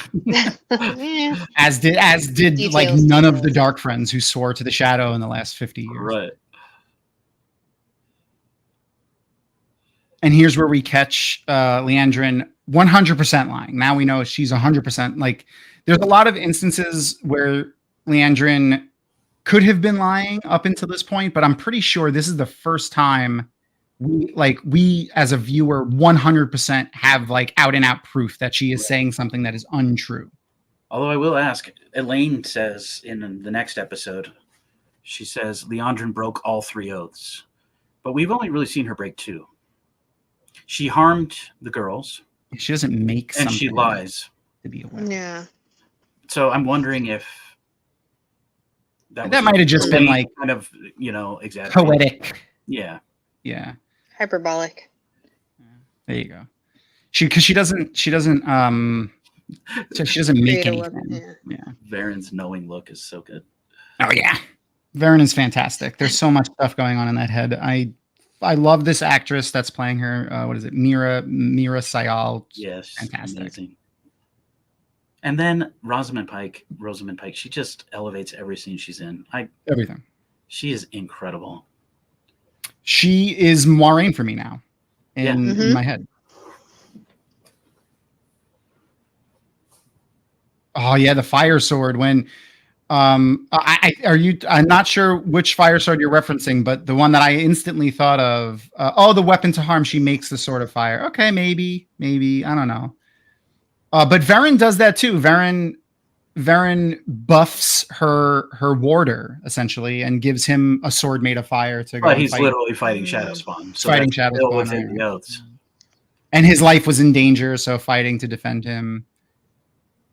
Yeah, he's not harm. It's to make a weapon for one man to harm another, and he's fighting Shadowspawn. So, all right. Now we did see Liandrin make that spear of air when she was threatening Nynaeve.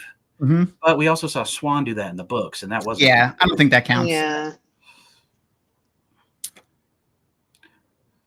But we also kind of know that the internal justification or how they view the wording of their oaths matters. So like maybe those Aes Sedai don't view that as creating a weapon. Maybe they are only thinking like, I'm using it for teaching or whatever. Yeah. Do you notice Moiraine still has her scar from season 1? Yep. It's there. You could see her scar. Yeah. Oliver's ears. You could see it. It was there in a couple scenes. Yeah, you can see it right now too. Man, this woman who plays Anvere, she really held her own against Rosamund Pike. I just think she's also a fantastic actor. She's great. But Rosamund Pike is just on another level. She is Moiraine for me now, 100%. Whenever I see Moiraine in the books now, I see her face. This scene, when I watched this the first time, we still weren't sure if Anvere was a Dark Friend. I thought she was trying to manipulate Moiraine here 100% for Lanfear. I'm so glad that's not the case. So I'm glad that she was just giving her sister good advice. I also, that's true. I also got that because Anvere is wearing like almost the exact same type of clothing that Lanfear was wearing in the World of Dreams, like that the specifically that like floral patterned kind of translucent black bit of clothing that she's got on like over her bodice and her dress that looks exactly like the stuff that Lanfear was wearing in the World of Dreams. So I was like, I thought that was like a tell, a thing. Yeah, I mean, that's brilliant that they did that because they really kept us guessing. Well, you're smarter than us, Roof Mistress. I think this scene just makes Maureen more, I don't know, more human. Like, this was so sisterly. I know it's different for between brothers, but when you have a sister, like the little sister now kind of being the mentor for her big sister, kind of being in that place of power, with Maureen was just really, I love that, humanizing. Yeah, I would love to have been on set this scene when they filmed this. Like, I want to see outtakes of this so bad. Right. Was Yosha able to keep a straight face? They did scene? Have in that blooper reel they released. I think there was a shot of them laughing together in the bed. Okay, good. All right. Do you see those veins popping out on her head? Yes. And that is not all the time.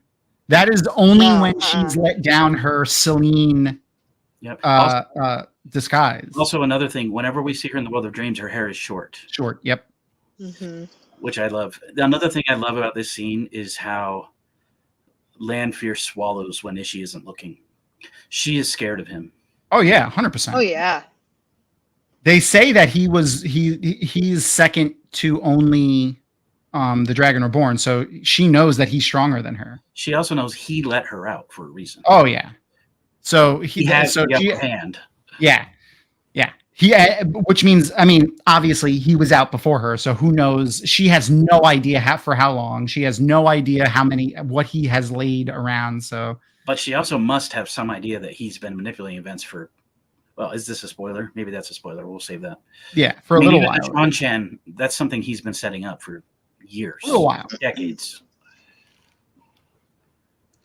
Yeah, because we know he's been in the Shanshan for a while, as per like episode 7 or 8. Ah, man, Ferris is so good. He's so good. I mean, and even like I've said it a million times, but even people that don't like the writing of the show or don't like the direction that the show is going with some of the story have nothing but glowing things to say about the acting, the casting, and like the effects, as in costuming and set design. I've never heard people who constructively give criticism to the show, not in a toxic way, have something negative to say about that. Yeah, I agree. It's that moment he took her drink from her, drank it, and then walked away, and then she just swallows. Yep. I just love the power dynamic there. Mm-hmm. Up to this point in the show, I wasn't sure if these were the real seals or if these were some sort of dream manifestation of the seals that Ishii kept around. I just wasn't clear on the seals because Ishii's seal was in a specific location, and then Lanfear's seal was in a specific location where he went to break it. And so I was like, why are these other seals here in the room? Wouldn't they be at locations? And now, obviously, we learned they were the real seals at the end of the season. But well, that's true. But in the Dark Friend Social, there are 8 statues also, right. And 6 seals specifically. There's like one statue of a person and. Well, anyways, I really don't know what's like the Dark One is still bound, right? Yeah. So how's that? So how are the seals palm-sized seals? That would be so cool if we still get those. Yeah, like how are they going to tie to the Dark One's prison? And they also don't talk about the seals having anything to do with the Dark One's prison. No. They're entirely tied to the Forsaken. Right. And as far as show watchers go who haven't read the books, it's not even clear if the Dark One is a thing. Yeah. Like Ishii does say, I believe in the dark, and he does say the Great Lord woke me. But for the most part, the Dark One might not even be a real thing. We don't know. Yeah. And I actually like that mystery. I hope that keeps up for a while. Me too. I was a little upset that they didn't lean into making the audience think that the good, like the light won. from the end of season 1. Like they should, like how Maureen mentions in like the teaser for season 2 that we didn't kill the Dark One, we killed his strongest lieutenant. Like, so like I hated that they did that. I wish they made us as the viewers believe and the characters for a little bit longer believe that they had won. Yeah. It's one of those, I've called this TV show shorthand before. There's some things they just have to. Yeah, they have to speed along. Have to get to the point, Which is why the only reason why I'm okay with the instance of fridging in season 1 of Perrin's wife, because that was the quickest way for them to get Perrin's back and forth on violence and being gentle with people, and also as a way for his future relationship with Fail to be a little less controlling and manipulative on his part. I just wish that, Layla was a good character. She was. I'm still not entirely sure we're done learning everything there is to learn about her. I hope so. I hope we see more. Oh, man, he's such a good actor. And the writing, the dialogue that he has is great too. Did you see Alwyn's reaction? So Alwyn, Lady Sarath's voice, she was not present when Leandrin brought the girls at the Waking. Mm-hmm. Also, she was like sent out of the room when Ishii had a conversation with her earlier.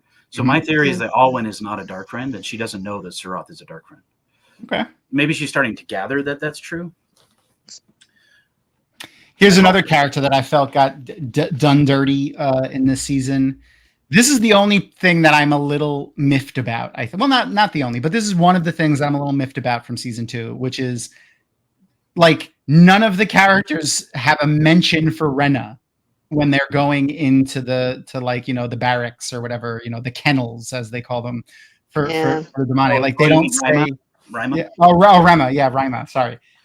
They don't say, "Oh, I hope she got out," or "I hope she's okay," or "Maybe we should go rescue." Nothing. And my personal opinion about the finale is that Nynaeve was the weakest in the finale. She had the least to do. I felt they did her a little bit dirty. It would have been great if she had a moment where she found Rima, or at least tried to find Rima or something in the streets or something. That would have been so great.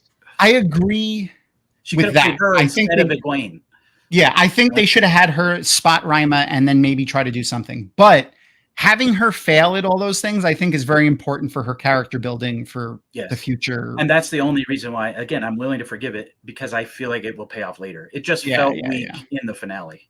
Yeah, it did. 100%. 100% it did. But I think that was by design. Yeah, you're right.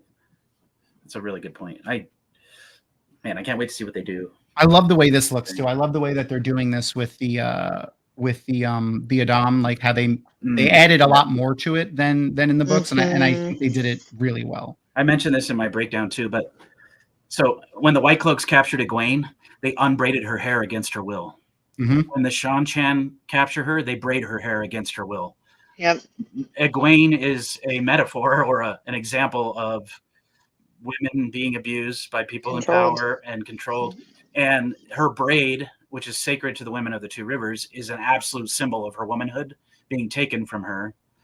And time again. Love the moment in the next episode, or maybe it's 2 episodes from now, when Egwene intentionally braids her hair and tells Rena, "I will kill you," because it's such a great full circle moment for her. That's such a good point at the White Cloaks taking it out and then putting it in. Yeah, I love that. It makes you sick. I mean, that scene in the season 1, it feels like they're violating her. It just feels so wrong. Oh, 100%. And I feel like the Shan-Chan do the exact same thing, as we'll see in the next episode, especially. Mm-hmm. Yep. The braid is that symbol, and the way she takes it into her own hands in the end is so great. Yeah. And the way that they built the braid up a little bit more, I know I've said it 100 times on the show, but like the opening scene of episode 1, season 1 was great with the woman's circle and the braid and all that stuff. I really enjoyed how they added that little bit of lore to it, which gives a lot more meaning to those 2 scenes with Egwene and anything to do with her hair, but also Nynaeve's braid clutching and braid tugging. It adds a little bit more depth to that other than just her security blanket. They also are mentioning like something that doesn't off topic, but they're mentioning a lot with the dreaming thing, something that doesn't get talked about until way later in the series, which are the dream shards. I was so excited when they even said Teleron Riad in this episode. I was like, yes, it's a thing. Yeah. It's happening. I'm still confused at if it was a mistake that they listed the Dark Friend Social being in Teleron Riad or how exactly that works. Because I'm wondering about that too. Especially the girl being there. That was the X-ray of it being it's saying that it was in Teleron Riad is a little weird, but then at the same time that means there's she just dreamt herself into it. Like I don't know. No. Well, Ishamael can go and grab them and pull them into it. They do that in the book. Yeah. You could pull people into Teleron Riad and you could pull people into your dream shards, which then you have complete control over them when they're in there. If they don't have, good abilities within Teleron Riad. But even people that have like a powerful ability within Teleron Riad are vulnerable within others' dream shards. Right. Okay, what do you guys think of this next scene? Do you think this is Shia Ghul and the boar? Could be. In the wide shot, notice how it almost looks like a Aes Sedai symbol? Yep. White and black. It could be. I mean, I love goth share costume. Yeah. It's fantastic. And that's the full episode. Anyone who questioned her not being hot enough has to shut up. After this part right here. Yeah. So good. So anyone who says that can just I really think this is the boar. I think we're seeing Shia Ghul and the boar for the first time, because if you pause it on the wide shot there, not only does it look I'm doing it on my end, but okay. Not only does it look like an Aes Sedai symbol with a sinuous line in the middle, black on one side and white on the other, but there's like a wall back there with an opening in the background. Do I have an aerial shot of that? And it looks like the blasted lands to me surrounding it. Okay. So anyway, that's my headcanon, that this is that she brought him to the boar, and outside of the boar, not into the cave, but makes sense. I'll see if I can grab a still of the aerial so that we could zoom in on and talk about it.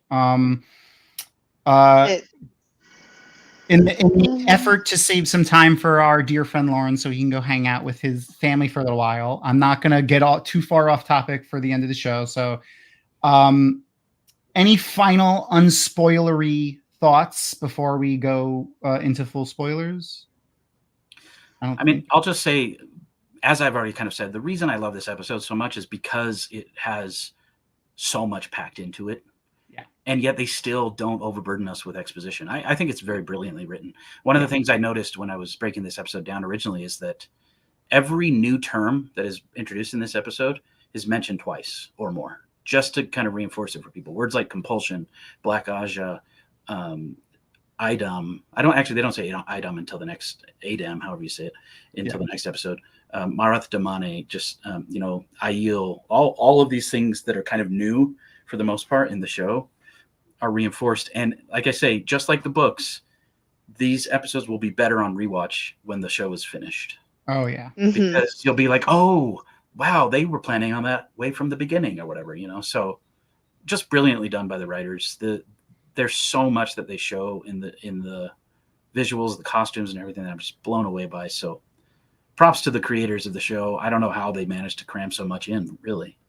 I mean, especially when talking about introducing new topics and stuff, especially having one of my major issues with the first episode of season 1 was the pacing and how much information they're throwing at you in that one episode. I felt like it was so fast paced and so jam packed full of stuff, where in this episode is the perfect example. Like you said, they're introducing so many new things, but it doesn't feel like that. And there's a lot going on in this episode and it still doesn't feel like that. So they really found their stride with, cinematography and dialogue and everything in season 2. And I'm just really happy seeing the evolution of all that.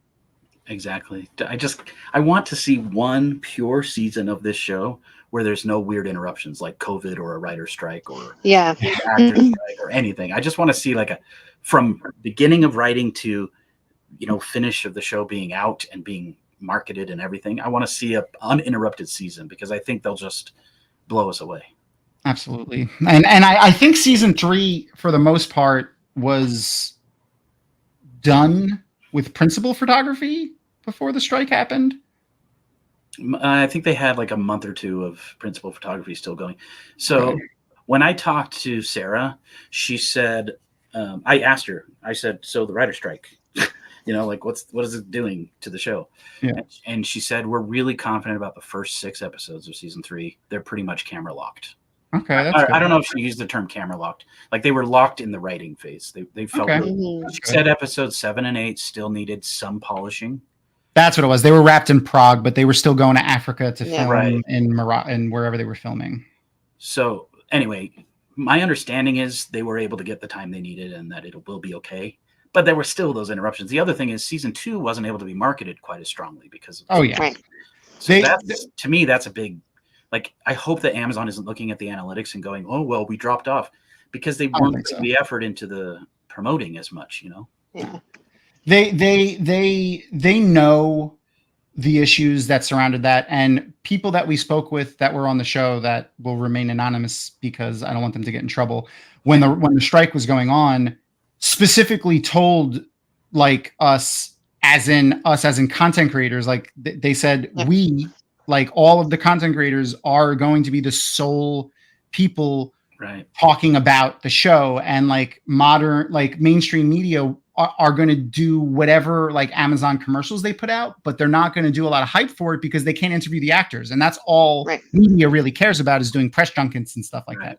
So since they can't do that, they're not going to, like, other than putting commercials that Amazon pays for, they're not going to do anything. So it's like up to the content creators to promote the show as much as they can, which is really the only reason why we continued with it, with the strike going on. And kind of because it was towing the line a little bit. Technically, it was a European project. It wasn't a SAG WGA project. So like, because I fully support unions and the strike, and I'm really glad they did it. Though there was some information announced today which make me question a lot of stuff.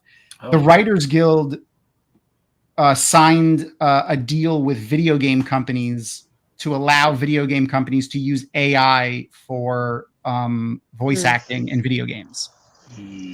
And that's a little iffy for me. So I don't know. We'll see how that plays out.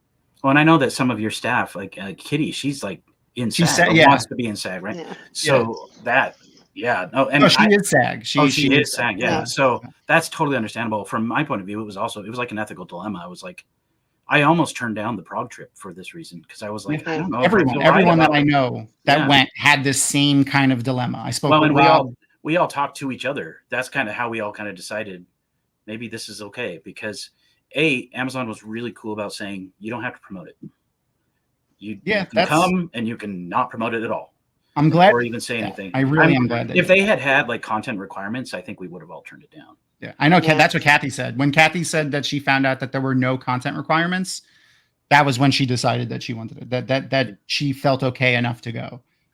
But now looking back, not that I wanted to promote it at the time, because I wasn't supportive of the strikes, and I was donating all of my Patreon funds on my channel to the strikes at the time. That's fantastic. So I felt really uncomfortable about promoting it. And I stopped mentioning Amazon's name during season 2.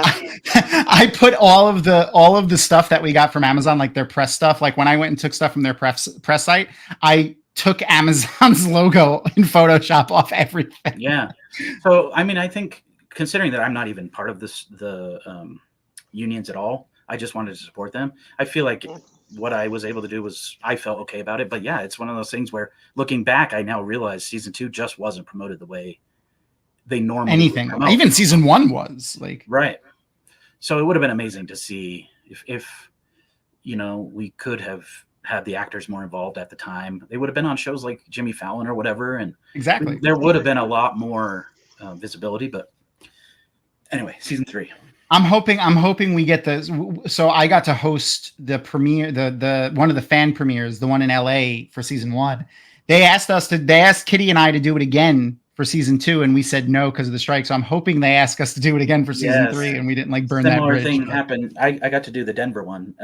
Yay! Which was really cool for season 1, and then season 2. I mean, you were in Prague, so well, they actually invited me to San Diego Comic-Con to meet the cast. They were like, "You're going to get to interview the cast behind the scenes, except there might be a writer's strike starting this week." That's what they told me. That's why we didn't go to Comic-Con too. Yep. And then they told me, sorry, it's all canceled, writer's strike. And then thankfully the Prague thing came up. But thankfully I was able to transfer my tickets, so we were able to use them for other things. But before we go on too much of a tangent, anyone who's not sticking around for the full spoiler part of our show can skedaddle. Ooh, my light shut off. I don't know why, but anyway, you can still see me.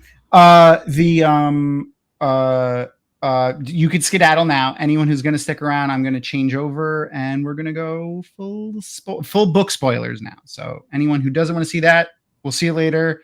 As our announcement for next week, we will be having. I don't have a graphic for it because I'm a failure. We're going to have one of the original Wheel of Time official Wheel of Time artists as our guest. Ariel Burgess. She's going to be our guest.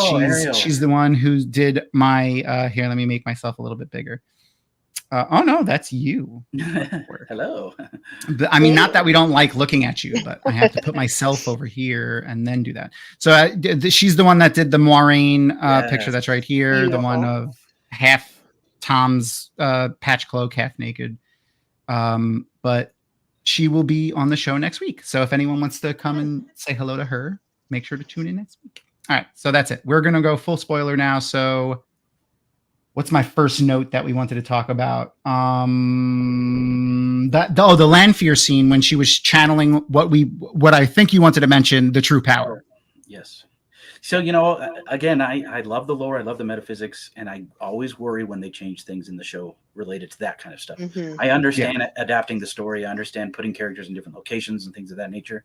But I always get nervous when they mess with the one power and how that works or whatever, So I was so happy when we got to see that. And so early in the show. Like the true power is really not a thing. I had this up for the Ogier feet. I forgot. And then from the last episode, he's got boots on. So anyway. So then we got where is she? Cutting the nails off. I mean, we know the significance to that, especially if you're sticking around for the full book spoiler. So I don't think we need to dive into that too much, but let's go to Lanfear. There she is. Okay. So I love that one of the things they have changed, not that it's changed necessarily, but in the books, they don't really describe the power coming from the elements. Yeah. Right. Like they don't pull fire from fire or air from air. It just is. But I kind of like that as a visual thing. Again, for the visual medium, you got to do things like that. But the fact that this is coming from the shadows and it looks to be a corrupted power. Yeah. Yep. If you're not a book reader, you must be watching this and going, wait a minute.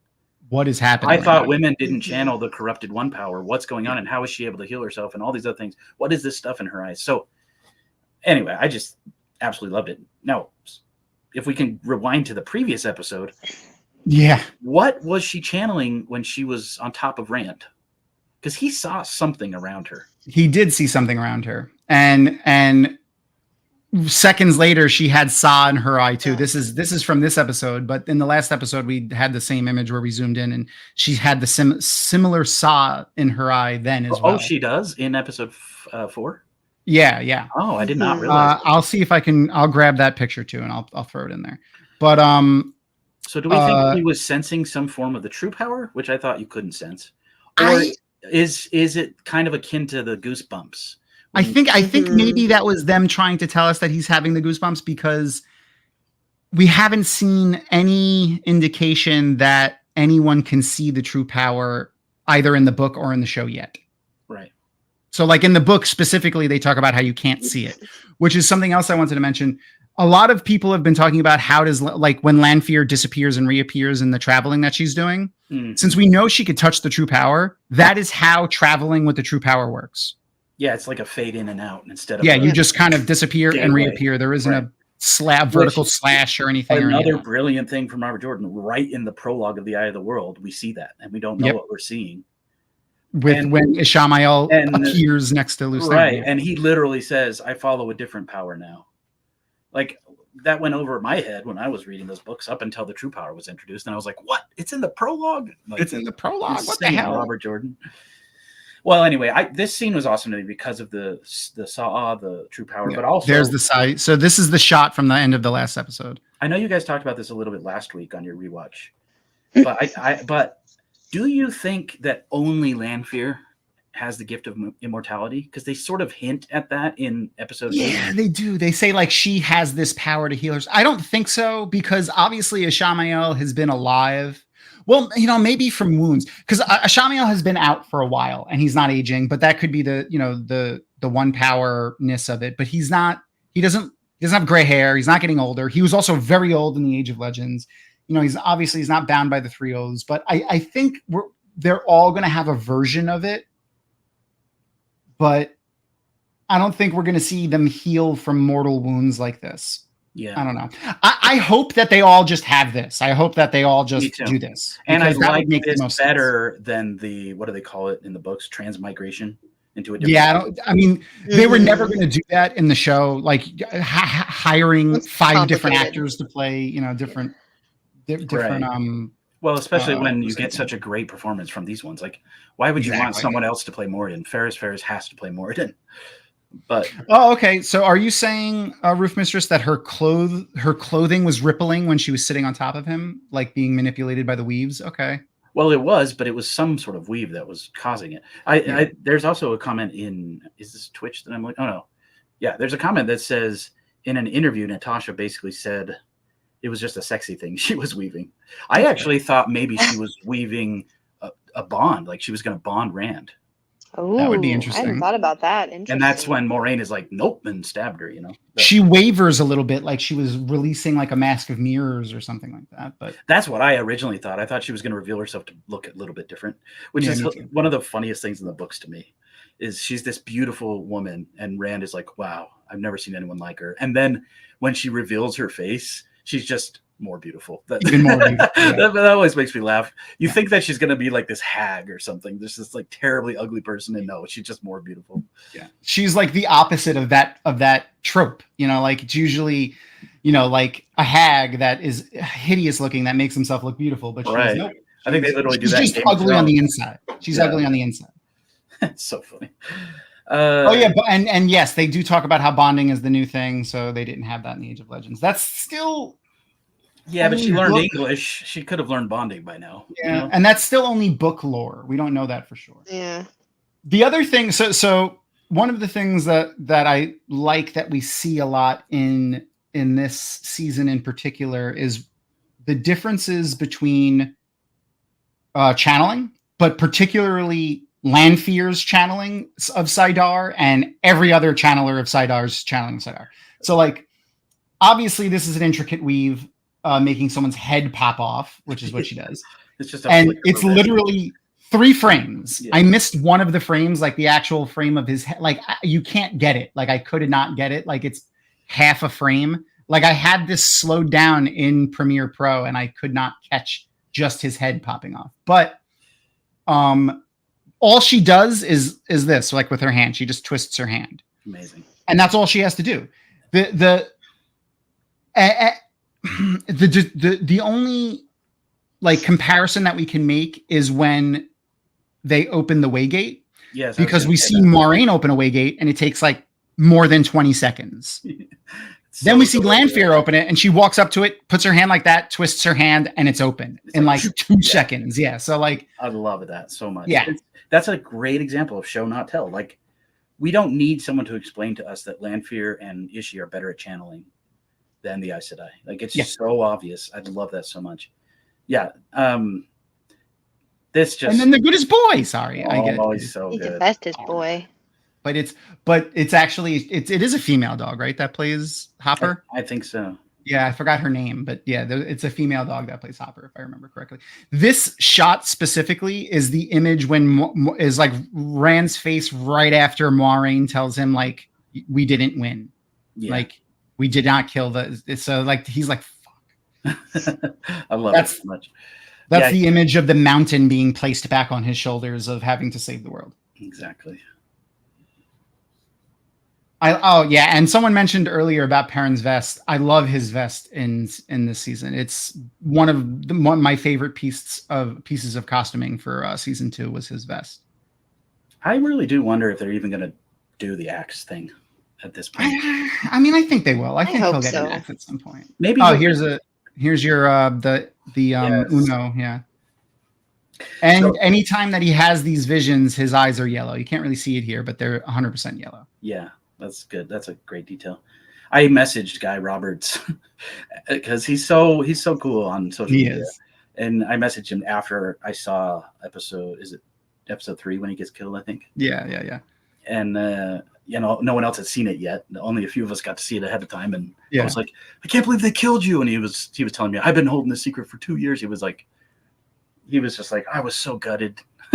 But then, of course, he played it up, though. He even kept for me at that point what ends up happening in the finale. So it was like, When I did the same thing, I messaged him right after I saw it too, and he said to me, remind me how many episodes did they send you guys again? And I was like 4, and he's like, okay, yeah. And then, but yeah, he didn't say nothing then either, and he played it up really good. He said I was gutted, blah blah blah, and then he said something about how it was his wife Jessica, who plays Alwyn. Yes, which is it was her first day on set.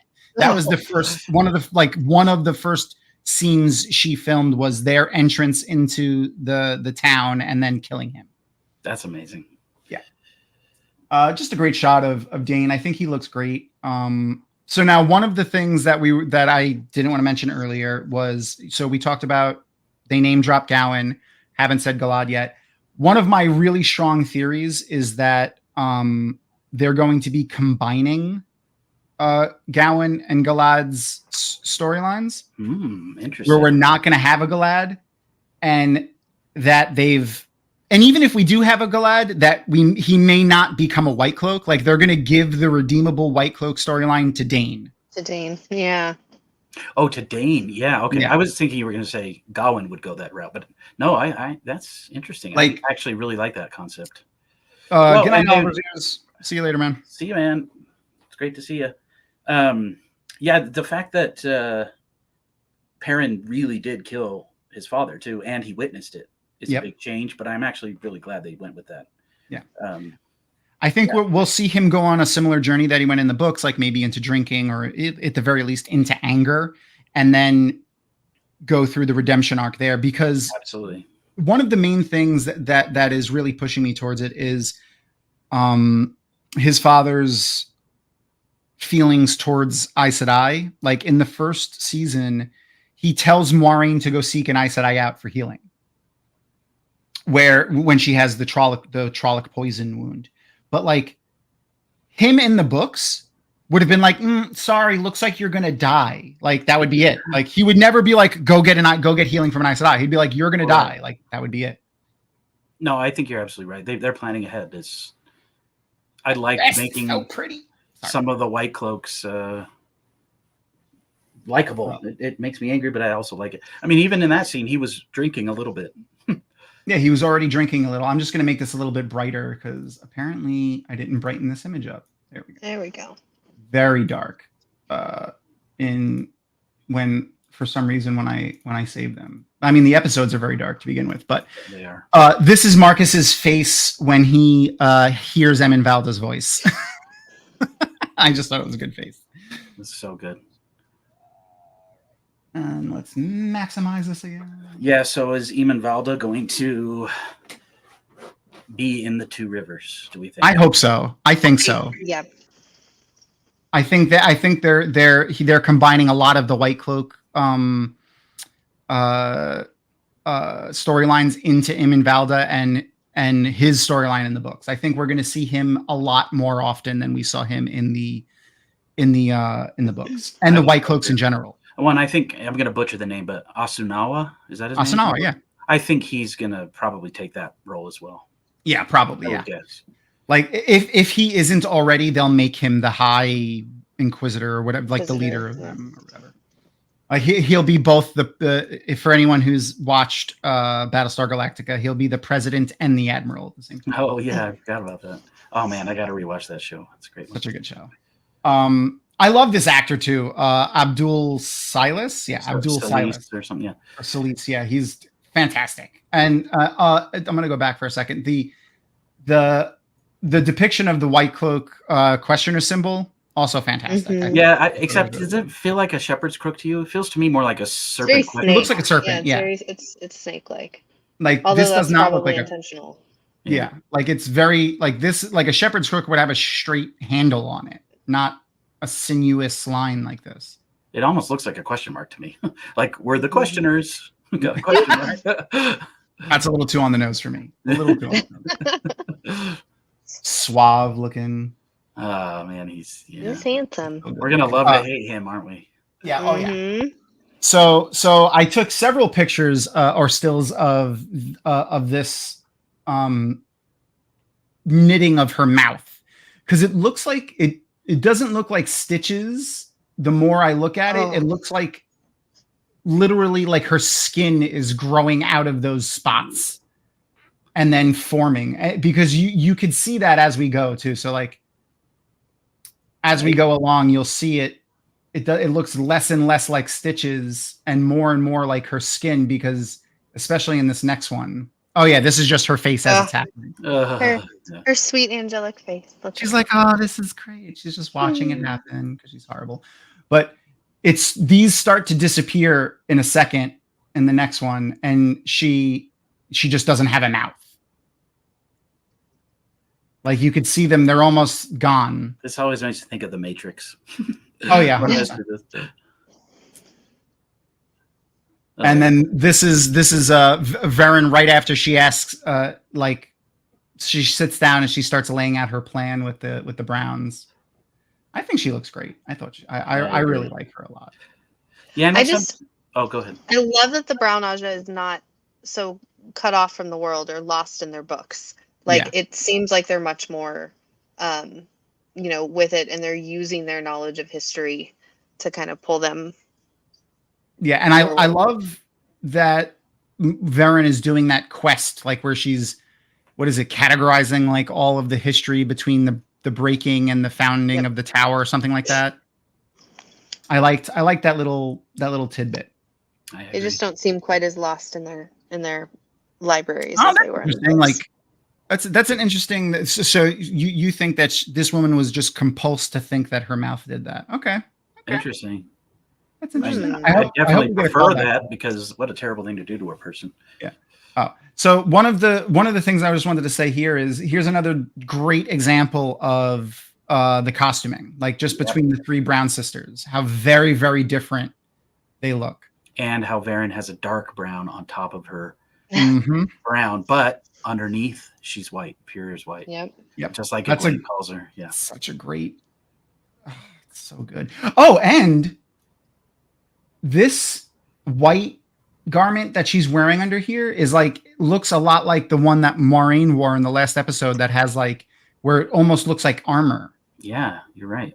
It has this lace pattern in it. Like we can't see the bodice of hers, but the one that Maureen was wearing in the last episode had it all over, outside of the seams. Here, you could see it, and then it's here, and it would be all over the bodice too. So I wonder if that's there. And then, just hanging out in the ways, napping. So here's where you mentioned channeling in the ways. Yeah, so the show has, for better or worse, because of Barney Harris leaving, they had to change up some things so that they couldn't channel to reopen the Waygate to go get Matt. Yeah. So one of the things, I don't know if this was intentionally changed because of that or not, but one of the things that was changed from the books is, if you channel in the ways at all, it attracts the Black Wind. So the question is, how did Leandrin get through the ways with these three girls while shielding them, not likely able to tie off a shield? Yeah. Without attracting the Black Wind? And the only explanation that I can come up with is that the Black Wind knew she was on the Dark One's errand and left her alone. Yeah, and that's the other thing. That's another thing that they changed. They seem to not have this idea of Mashadar and Machin Shin being separate entities. Where in the books, Machin Shin was was created out of the corruption on Saidin, but was not of the Dark One.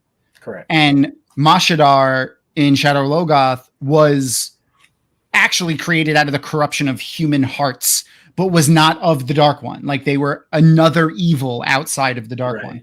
It really seems like the show is not delving into that at all. And I don't think they will. And I don't think they will. My personal opinion is that they were just like, hopefully no one cares or notices. Yeah. Like we got to get the girls through the ways. We got to get them to the Shan-Chan. This is how it happens in the books. Let's not focus on how Liandrin managed to do this. Let's just ignore it. I'm hoping it's Fork Root, because like maintaining the 3 shields on 3 of the most powerful channelers in the world would be hard for Liandrin. Right. And the fact that they are like sleeping is a little bit odd. I mean, that's what Fork Root does to channelers. Yep. This actress I thought looks great. Like, and here's another great example of the hair for the Shan-Chan, the shaved head with she's got like the mohawk going on. I do feel like she's the most noticeably wearing like a bald cap. Oh yeah, she has a lot of hair. She's got a big head. She has a lot of hair. She did great. She's got a 9 head going on right here. Exactly. And I remember when we still didn't know who was cast as Lanfear, speculating that maybe she was going to be Lanfear. And nothing against her as a person, she did great as Suroth, but I'm so glad that she wasn't Lanfear. I just think. In my opinion, she doesn't deliver her lines quite as well. And Natasha O'Keefe, just every line she knocked out of the park. She is Lanfear to me now. She was great in Peaky Blinders. And when they announced her, I was like, yep. Absolutely. And one of our first really nice shots of Ayula. Another great casting choice. I think she's fantastic. I can't wait to see more Aiel and more Aiel fighting. And then also Aiel fighting Aiel in season 2. I hope we see some of that. Yep. This is when she says, about dancing. I forgot the exact line. Her little smirk, and then she like walks in front of Perrin is so great. Yeah. She like scoffs almost when he tries to protect her. She's like, "Oh, you're protecting me." Ha! That's cute. Yeah, that's cute. Here we go. And it's so dark still. All right, I'll fix it for you guys. That axe is so cool, though. I agree that I would not be disappointed at all if that became Perrin's axe or one like it, the one that was Jeffrem's maybe. Yeah, especially because like now that I'm brightening it up, you could really see the detail in so cool. The ornate detail, like in the handle and on the head of the axe here. Like it looks really good. Like Perrin's axe in the book that he gets from Master Luhan is very ornate. Yep. Because it was like he made it for like a merchant's guard or a merchant or something like that, and then they didn't come pick it up, so he gave it to Perrin. So like it has a spike. It's not on the back, but it is very ornate. It's 2-handed. Like I always felt Perrin's axe was shorter of haft. Yeah. But I like it a lot. Now though it does have it has a sunburst on the bottom. I never noticed that before. Oh wow, I didn't either. That's cool. Yeah. So I do have a theory that Perrin might actually just have a shield. At the end of this season, Uno leaves his shield behind. And then Perrin has it, yeah. He gives it to Perrin, Perrin uses it, and then it gets left behind when all the heroes disappear. Okay. All right. So I think maybe that will become Perrin's quote-unquote weapon. Okay. Which honestly kind of fits his character a little bit better. As a defender. Rather. Yes, exactly. Yeah, a defender and a builder. So like him using a shield and a hammer. Right. So I do still think he will get some form of weapon, but I think he might have a shield. The other thing is and here's that thing that she's wearing. Sorry. Oh yeah. Well, I was going to say he could get the axe still when he goes back to the 2 rivers. Yeah. Like maybe that's something that like I mean, I don't know if they're going to address Perrin's family dying like they do in the books. Yeah. I really hope they do. Like not be like that sounds horrible, but like that scene when Perrin crushes the cup and like Fael like comforts. Yeah. Oh, such a great moment. My boy's face, like look at he's like he's like, do I have to clean the blood out of that shirt? That's what that face is like to me. I'm not gonna be able to clean that. He's also like, I am sick of these. He's probably been their servant since they were little girls, you know. Yeah. Like, I'm sick of these girls. She's like, this face is like she got so much worse when she became an Aes Sedai. It was so much worse. They're so hard to take So much care trouble. of. Oh, Shariam. So, all right. So, is she gonna still be Black Aja? Yeah, and I didn't mean to spoil that. I don't feel it's okay. Fully spoiled it. But the show hinted at that she was Black Aja at first, and I was like, wait a minute, what? And then they were like, no, it was compulsion, and so it threw me for a loop. I kind of hope she isn't. I like the idea that she's just being manipulated by them. I never really bought into Shariam's motivations for being in the Black Aja in the books. Neither. It was really weak to me. So it was surprising and like crazy, but like, yeah, I mean, most of the Dark Friends motivations for turning to the shadow in the books were weak to me. It's true. I mean, like, yeah, and the show has done such a better job of even the ones who are Dark Friends, like Leandrin, who in the books, she's just straight up like evil and mean. Yeah. She's like a bad and she guy. wants power. That's it. In the show, she has so many like subtle motivations and reasons. Yeah. And now she's stuck. And one of the things that they talk about quite a bit in this season, which I really like, is whether or not you knew what you were getting into when you swore the oaths to the dark, you swore them now, you're stuck. Oh yeah. I've been talking about that for 20 years. Like, do you think like, you know, Dark Friend number 3, the one that, you know, it's a random dude in Andor, you know, like, you know, lesser noble or like a small merchant who swore their oaths. None of them thought that it was going to be the last battle in their lifetime. Like they were going to have to be taking orders from the fucking Forsaken. Like, not even a little. Exactly. And so to me, you know, Lanfear straight clearly says to Leandra, and I think it is in the next episode, she clearly says like, well, you swore your oaths, like you're stuck. I mean, she doesn't say those words.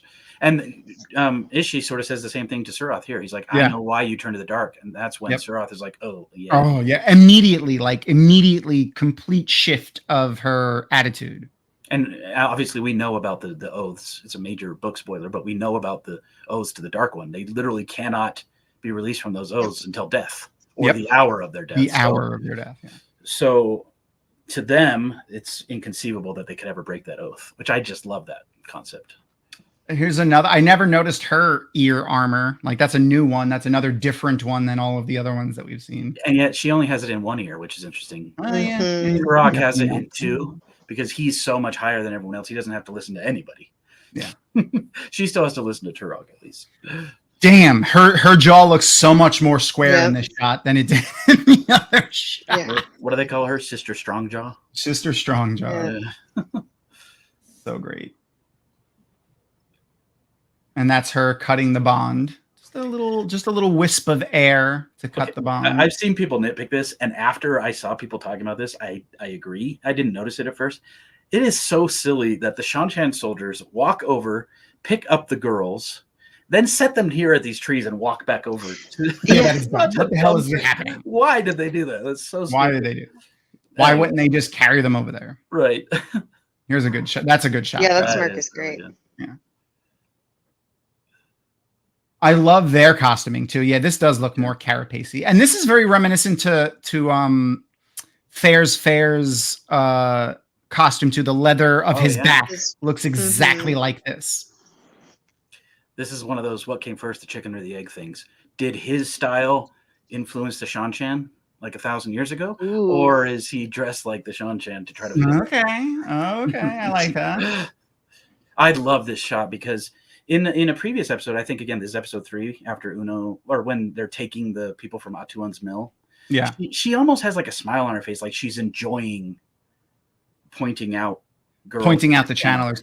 But then there's this 1,000-yard stare, and it's like this is the true person under the mask sort of thing. And this is so heartbreaking to me. She's so young, and she doesn't even like that she has to do this to a person, but she has no choice.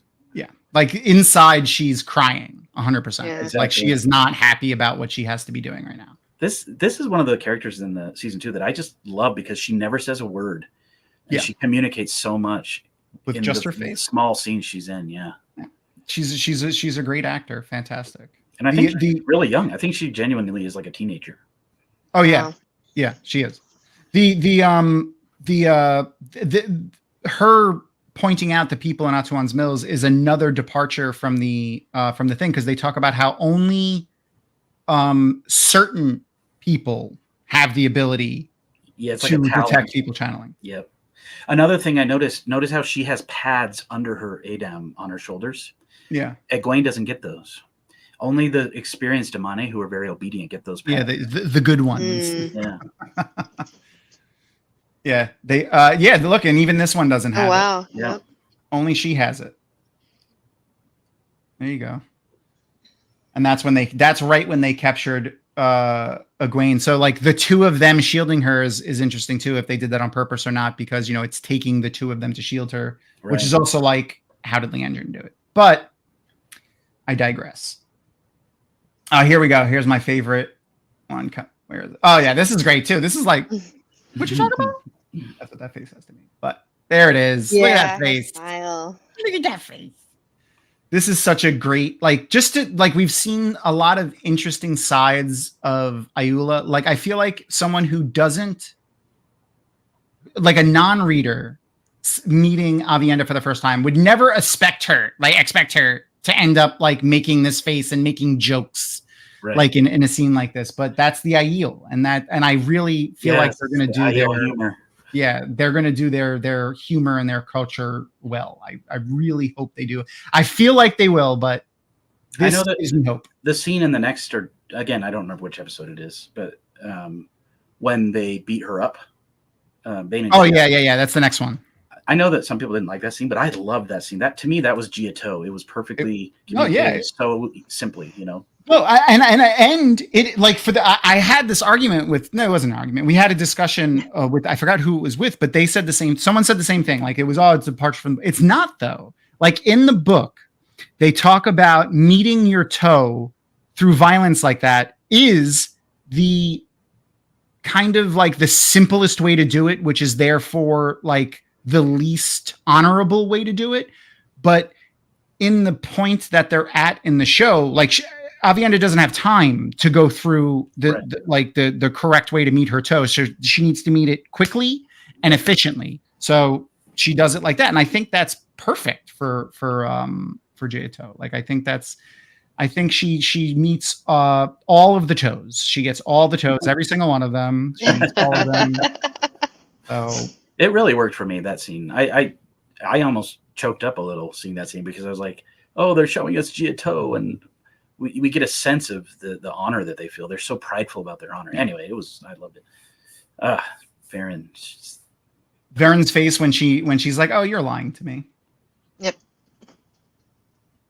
And here we go. Here's a nice shot of Avenir's costume, like this part here, which looks a lot like the thing that Lanfear is wearing at the end. So when we get down to the last few pictures, a little less dominatrix. Yeah, dominatrix. I'm particular to goth share as the, but yeah. Maureen was also into knickknacks. She has a lot of knickknacks. Yeah, I wonder if there's anything important that we need to glean from those things in the background. Probably not. Probably not. But also, you never know with freaking Rafe. Let's see, what do we got? We got a deer, maybe? Yeah, Bunny? Like maybe bowing down. Oh, it could be Bunny. I can't see what this is at all. Huh. Oh yeah, this was a good shot. This is when she was just walking out of the Waygate, and I just really liked the way that they showed the Waygate. I mean, even though when the Waygate opens, it made me it's very similar to how it's similar to how I pictured traveling portals opening. Yeah. Because there's a split in the air and then it opens. It doesn't like do like a rotating thing like they talk about, but it opens as it starts like as a split in the air and then just widens into this gate.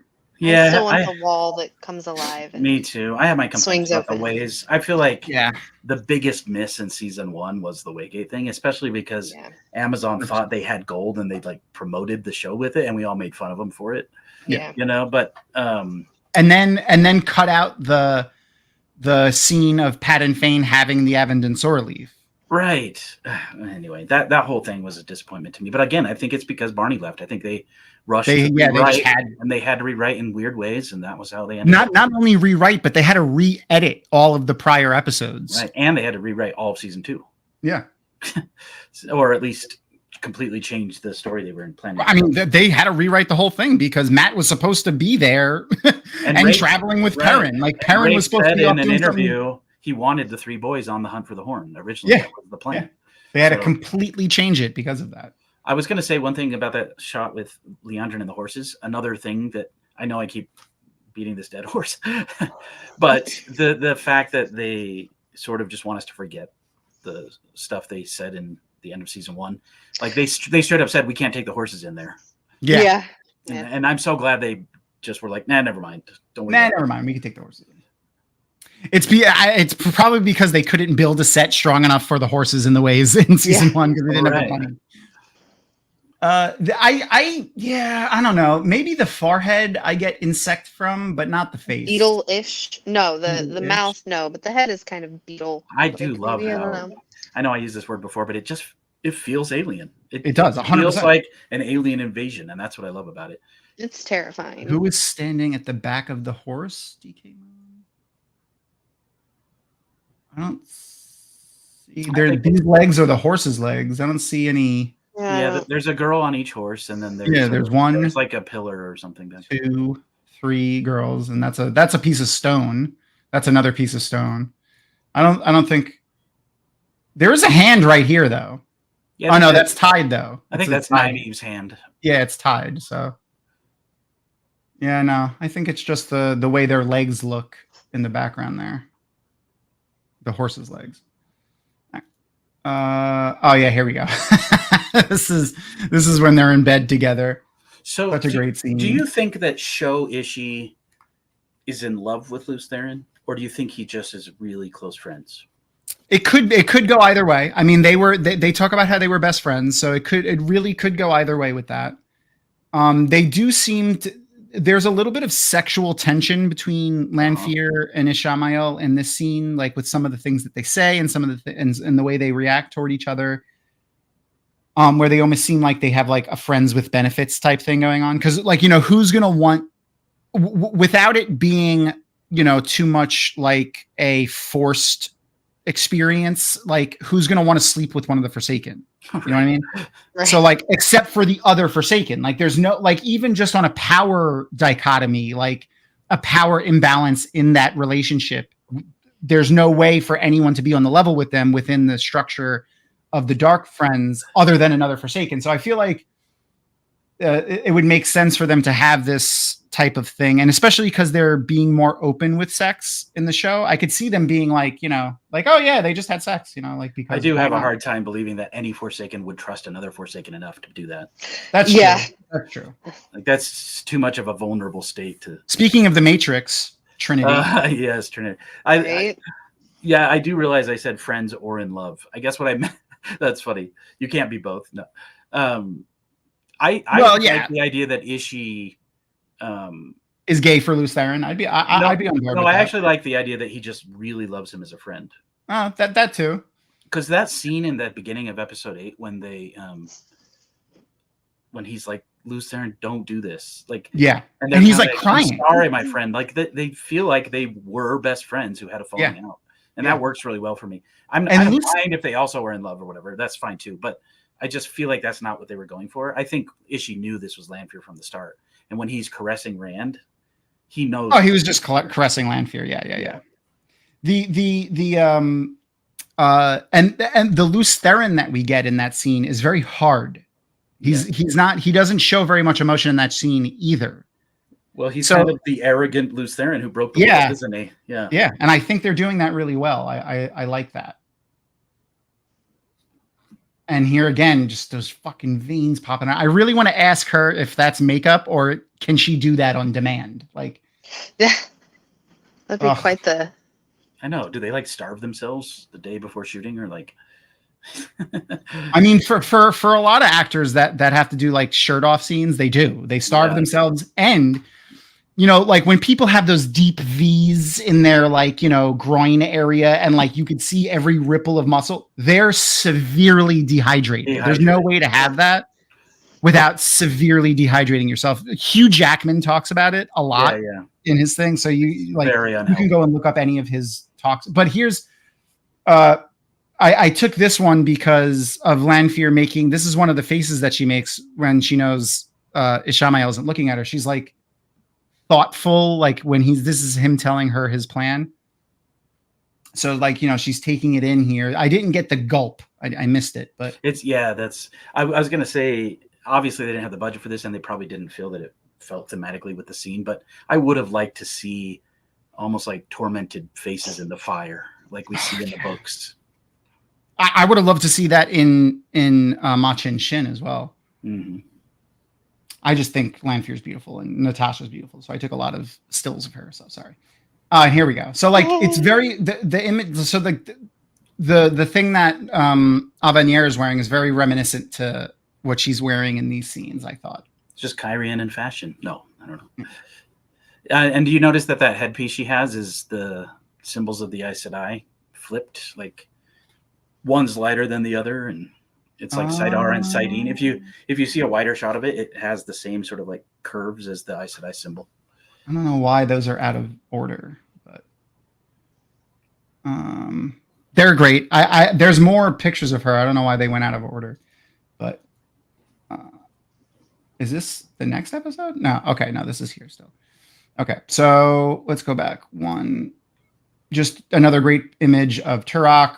I love this bone, I guess, that he's wearing. And we'll go back to Lanfear in a second. Yeah, it's kind of like a weird rib cage looking thing or something. Yeah. So cool. It definitely looks like a rib cage. I mean, this could be, insects don't have bones. So, but yeah. Let's see. Just another, I like this way that they're doing the Adam, like it being very magically driven instead of like, you know, mechanically driven, especially with the leash. I mean, Robert Jordan even got rid of the leash, like, because it's impractical, especially within a visual medium, trying to have people literally chained together from neck to wrist walking along a battlefield would be incredibly hard to do. So when I was in Prague and we were looking at the costumes, is he familiar with what those look like? Chicken pelvis.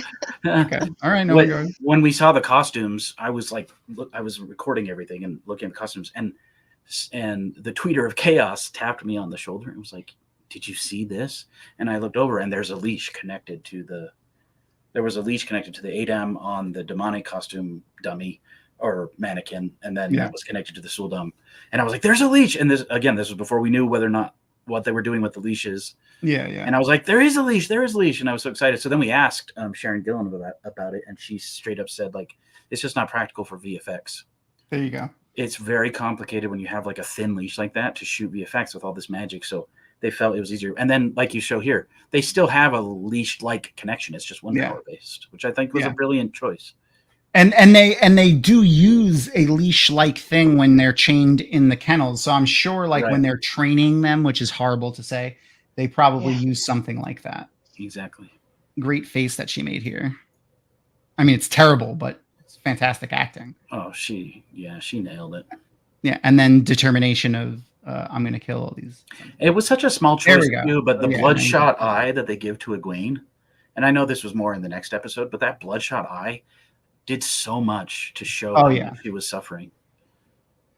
And that's the last image I have there, but I do have I went and grabbed a wider image of the aerial shot. There it is. So yeah, I could definitely see how you said that this could be. And do you see there's like a wall back there at the sort of down at the bottom? There's like a wall. No, further. It looks like there's a road further down in the center. Oh yeah, okay. Yeah, there's like a wall with an opening. I feel like that's the entrance to the boar. It absolutely could be. I mean, I hope you're wrong because I don't see any forges. Like I really wanted the forgers. You know what I mean? The thunking, I mean, I don't think we're going to get the Mergel blades and stuff like that. Well, but the town could be down at the bottom where that wall is. The anywhere. Town could be down there, not inside, because the town isn't inside Shao Ghul, right? It's like at the base of Shao Ghul. Yeah, it's far away. No, it's far away. It does look like there's a road, like over where the wall is. It looks like there's maybe a. Yeah, you see it the lighter to the I can see that. west. And I don't know. Maybe this is based on an actual location they shot somewhere, but I don't know. It just feels to me. It looks very teardroppy. It feels to me like an Aes Sedai disc. That's what it feels like. Like it feels like a prison. Yeah, and I say I hope you're wrong, but I'm pretty sure you might be right. Like this very like the way they just saw it. Like I said, I'm listening to Memory of Light right now. The way they describe Shao Ghul and the terrain right outside of Shao Ghul is like this. Like I'm like that. That's where I'm at right now. Is Matt showing up to like the mountain. So like, and he's describing it very much like this, like very barren, very rocky, very dusty, very dirty. Though there's also the forges and everything there in that description. So. See, I didn't remember there were forges that close. I thought the forges were all in the town farther away. No. So like the scene when Damandred goes to he travels right to the entrance of the boar. He's standing right next to a forge. Oh, I forgot that detail. That's interesting. Yeah, like Damandred shows up on the slopes of the mountain right outside the cave to go into the boar, and he runs into a forger. And the forger takes a person and then goes inside of like a hovel or something, and then he hears them forging the blade. Oh yeah, you're right. Well, that technically that could still be down on that other side that we can't see. That could it could be. Yeah, I'm hoping that it is because I really liked that detail. But they had like, and it could just be just an oversight for now, like them not wanting to get too deep into the Mergel blades. But we haven't had any reference to the Mergel blades yet. Yeah, or it could literally be just a random location they choose that they thought looked cool. Yeah, or this dream sequence. It feels like the Blasted Lands to me. It feels like actually you can see the blight in the distance. Like I don't know. Okay, so in the I just went and pressed play on the video in another tab. The X-ray part that says where they are only says Teleran Riod. It does not say any other information. So it could be Shao Ghul in Teleran Riod. But now I know there are certain locations you cannot travel to in the World of Dreams. Is Shao Ghul one of them? No, right? Because Perrin shows up there. Perrin goes there. Perrin is there the whole last battle chapter. Yeah. Okay. So it's fighting like Slayer. Viridian and where else? Stedding. Oh yeah. Can't go into Stedding. Can't go into Ruidian. I think that's it. Oh, and the Tower of Genji. Like you could walk up to it, but you can't go inside of it. Oh, that's right. But that's Slayer, like a Slayer tricks Perrin into thinking he went inside. Yeah. But then Brigitta's like, "Don't go in there," or something. I don't think they ever interact with waygates inside the dreams. But that would be an interesting. Like, I don't think they ever do that in the books. Yeah. I wonder if they have a representation. Also, that like skimming space, which I imagine is kind of like outside of the pattern in a way, or like between threads of the pattern or something. Before I get rid of this, my file with all my images in, I just want to see if there was any other pictures that I had that I wanted to pull out. I don't think so. I think that's all of them. Okay. So I'm going to bring us back over here. Before we let you go, what do you have any new stuff coming up that you want to tell us about? Where can we find you other than, and I'm going to grab a link I have the website open or the podcasting. Yeah, I mean, I mostly just have to apologize that I haven't made content recently. I've been behind. I still have my episodes 3 and 4 Unraveled videos to do and the finale. My script for the finale was so long that I ended up deciding to break it into 2 videos. And then I got so busy with the holidays and everything. And then I've got my prog video coming that I'm really excited about. Once I get my Unraveled videos out for the episodes, which are big projects, and the prog video, the thing I'm really excited about is a series of videos I'm working on called the Forsaken Files. That's what I was going to ask you about. Yeah. I'm really into the X-Files, and I've been watching the X-Files a lot lately. And I think it would be fun to do sort of like short videos about kind of almost as if we found these confidential records from the breaking and we're revealing information about the Forsaken. So my plan is to do sort of Forsaken breakdowns, basically 13 videos. Hopefully they will be less than 5 minutes each, but we'll see if I can. Yeah, we'll see. Well, if you want any collaboration on those, I'd be more than willing. I love and I do actually, and I reached out on Twitter and I asked people, and I've had a few people reach out. My hope is to basically get 13 different people to help me write the scripts, or at least help with the research, and help in some way. And it would also be really fun to get different people to do voiceover as guests on the channel. I started doing that with my Wheel of Timelines series, and that was really fun. And then I've only made 2 in my Wheel of Timelines series, but the Wheel of Timeline series, I'm literally taking every single thing we know about the history leading up to the beginning of the books, and I'm listing it out in a timeline. I think Noman Garden got your tagline. You want to believe, or else, yeah. That's perfect. The timeline thing sounds awesome too. I love your content, like Arosa said before, and I love you. You're fantastic. Thanks. One of the things I've been saying for years is like I haven't met my people until I started going to JordanCon, and I got to meet a whole new slew of people when I started doing this content creation thing, and it's fantastic. And it's really fun. And I feel bad that there's been not a divide, but there's almost like there's the JordanCon people and people who have been involved longer, like the Dragonmount people, and then there's kind of almost like a new generation of online fans because of content creation and YouTube and other things.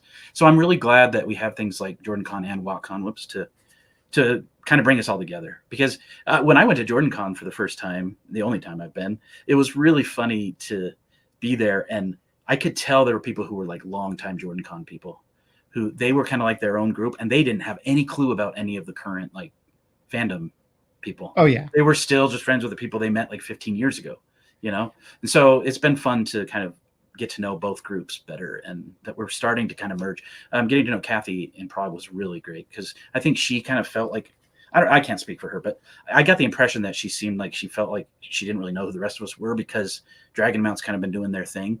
And it was a really good thing for all of us to like get to know each other and to hang out, because we all came away from that as friends. And so that's the goal, right? Is just that makes me happy. Time, friends and family. It doesn't matter where you're from or what your site is.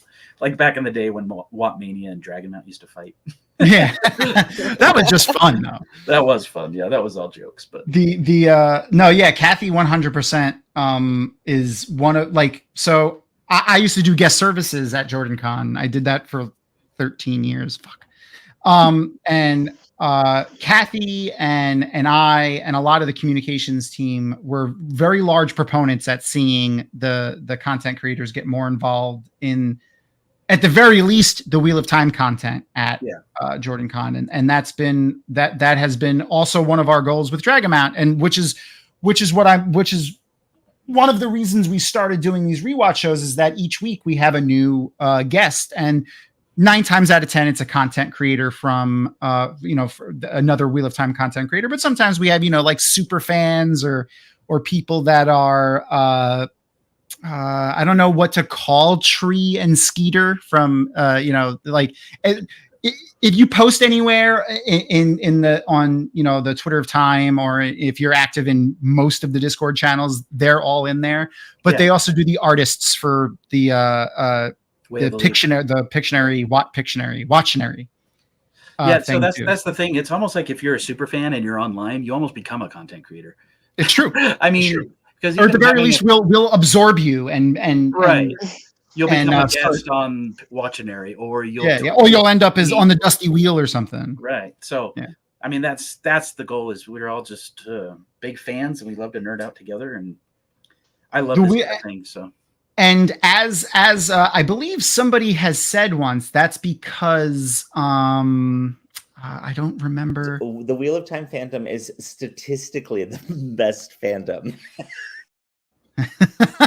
I love that. That was perfect. Like it's almost like we planned that, but we didn't. So I have that shirt, statistically the best. I wanted to wear it tonight, but as you can see, I'm sporting this shirt that's at the I bottom. got dressed up for you. I have to do my laundry. This is like the last clean shirt I have. So I was sitting here in pajamas before we started. So I dashed into my room. I was like, what shirt should I wear? Ooh, I'm going to get dressed up for Lauren. Oh, that's nice. I love it. And are you Crystal, you sporting one of our Dragonmount hoodies? Dragonmount hoodie. It's been cold. So yeah, make sure to go and I'm going to post your YouTube link again. And I posted the link to, I think I posted it. Yeah, I posted the link to the They Might Be Dark Friends podcast Twitter account, which has links to all of the places that you could find their podcast. And I'm posting the Unraveling the Pattern YouTube again. Make sure to like, subscribe, do all of the things, post, share, give it to your friends and family, whether they like Wheel of Time or not, just force it on them. We got to get Lauren up to 30,000 subscribers over on YouTube. Awesome. Yeah. And next week we're going to have Ariel Burgess, one of the original Wheel of Time official artists. Her art is everywhere. It's impossible to look at Wheel of Time art and not find 10 images that she's done. So she's fantastic. We love her. I bet she's so excited about next week's episode too.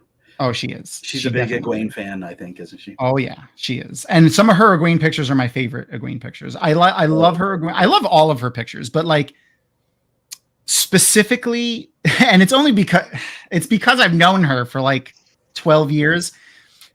A lot of her earlier Wheel of Time stuff, when she would do the pictures, she would use people that we know as like a basis for the character. And when I see some of the pictures, I'm like, oh, that's her husband now, or the fiance Cooper. Like there's a lot she used him for a couple of inspirations for images. And I'm like, oh, that's Cooper. So it's like, it's hard to get past that a little bit for me, but there's like a handful that either I don't know the person that she used, or it's a completely made up image that she had in her head. And Egwene is one of the ones that I really, really like. Oh, that's cool. I didn't know that.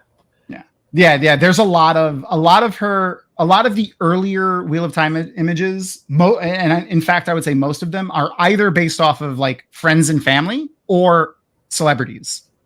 So it'll be fun. Like if you can go and pick out the ones that you think they are, that would be funny. Yeah, I'll have to do that. But I don't have a graphic anyway. We're going to be watching episode 6 next week. So come and join us for that.